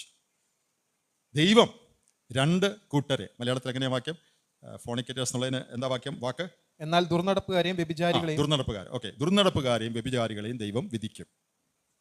ഒരു വലിയ പ്രമാണം എന്താണെന്നറിയാമോ? വിവാഹ ജീവിതത്തിൽ വിശ്വസ്തത പുലർത്താത്തവരെ ദൈവം ശിക്ഷിക്കും. ഇത് വളരെ ഗൗരവതരമായൊരു കാര്യമാണ്. ദുർനടപ്പുകാരെന്ന് പറയുന്നത് വിവാഹത്തിന് മുമ്പ് ശാരീരിക ബന്ധത്തിൽ ഏർപ്പെടുന്നവരുടെ കാര്യമാണ്. വ്യഭിചാരികൾ എന്ന് പറയുന്നത് വിവാഹത്തിന് ശേഷം ജീവിത പങ്കാളി അല്ലാത്ത ആരെങ്കിലുമായിട്ട് ശാരീരിക ബന്ധത്തിൽ ഏർപ്പെടുന്നവരുടെ കാര്യമാണ്. രണ്ട് കൂട്ടരെയും ദൈവം വിധിക്കും. ഞാനിപ്പോൾ പൊതുവിൽ ഇങ്ങനെ പറയാണ്, കുടുംബജീവിതത്തിൽ വിശ്വസ്തത പാലിക്കാത്തവരെ ദൈവം ശിക്ഷിക്കും. മാറ്റമില്ലാത്തൊരു പ്രമാണമാണിത്. ഇതെല്ലാവരും അറിഞ്ഞിരിക്കണം. കുടുംബജീവിതത്തിൽ 100% വിശ്വസ്തത പുലർത്തുവാൻ എല്ലാ സ്ത്രീകൾക്കും പുരുഷന്മാർക്കും കടപ്പാടുണ്ട്. തെറ്റായ യാതൊരു ബന്ധവും ചിന്തയിൽ പോലും എൻ്റർടൈൻ ചെയ്യാൻ പാടില്ല. മനുഷ്യനായതുകൊണ്ട് നമ്മുടെ ചിന്തയിലൊക്കെ ചിലപ്പോൾ തെറ്റായ ചിന്തകളൊക്കെ വരുന്ന ഉടനെ ദൈവസന്നിധിയിൽ അത് ഏറ്റുപറഞ്ഞ് ഉപേക്ഷിച്ച് ഹൃദയത്തെ നിർമ്മലമായി സൂക്ഷിക്കണം. നമ്മുടെ നോട്ടത്തിലും നമ്മുടെ സംസാരത്തിലും നമ്മുടെ സ്പർശനത്തിലും നമ്മുടെ ചിന്തയിലും ഭാവനയിലും ഇടപാടുകളിലും 100% വിശുദ്ധി പുലർത്തിക്കൊണ്ട് വേണം എല്ലാ സ്ത്രീ പുരുഷന്മാരും ജീവിക്കുക. ഈ മേഖലയിൽ ആരെങ്കിലും അവിശ്വസ്തത കാണിച്ചാൽ അവരെ ദൈവം ശിക്ഷിക്കും. ഇത് കഠിനമായ ഗൗരവമേറിയ ഒരു കാര്യമാണ്. ഞാൻ എൻ്റെ വാക്കുകൾ ഇവിടെ അവസാനിപ്പിക്കട്ടെ. അപ്പോൾ ഈ 2 സെഷനിൽ നമ്മൾ പറഞ്ഞ കുറേ പൊതു കാര്യങ്ങളാണ്. എന്തൊക്കെയാണ് പറഞ്ഞത്? 1, വിവാഹം ആവശ്യമാണ് ദൈവത്തിൻ്റെ കാര്യപരിപാടിയിൽ. 2, വിവാഹം പ്രധാനമാണ് ദൈവത്തിൻ്റെ കാര്യപരിപാടിയിൽ. അതുകൊണ്ട് വിവാഹത്തെയും വിവാഹ ജീവിതത്തെയും കുടുംബജീവിതത്തെയും ഏറ്റവും ഗൗരവമായിട്ട് എല്ലാവരും എടുക്കുകയും വളരെ ഭയത്തോടും പ്രാർത്ഥനയോടും കൂടെ അതിൽ പ്രവേശിക്കുകയും മാത്രമല്ല, അങ്ങനെ പ്രവേശിക്കുന്ന കുടുംബജീവിതത്തെ ഏറ്റവും പരിപാവനമായി വിശ്വസ്തയോടുകൂടെ സൂക്ഷിക്കുകയും ചെയ്യുവാൻ എനിക്കും നിങ്ങൾക്കും നമുക്കെല്ലാവർക്കും കടപ്പാടുണ്ട്. അങ്ങനെയുള്ള കുടുംബങ്ങളുടെ മേൽ ദൈവത്തിൻ്റെ അനുഗ്രഹം ഉണ്ടാകും. അങ്ങനെയല്ലാതെ അശ്രദ്ധമായി ഈ കാര്യങ്ങളെ കൈകാര്യം ചെയ്യുന്നവരെ ദൈവം ശിക്ഷിക്കുമെന്ന് വേദപുസ്തകത്തിൽ പറഞ്ഞിട്ടുണ്ട്.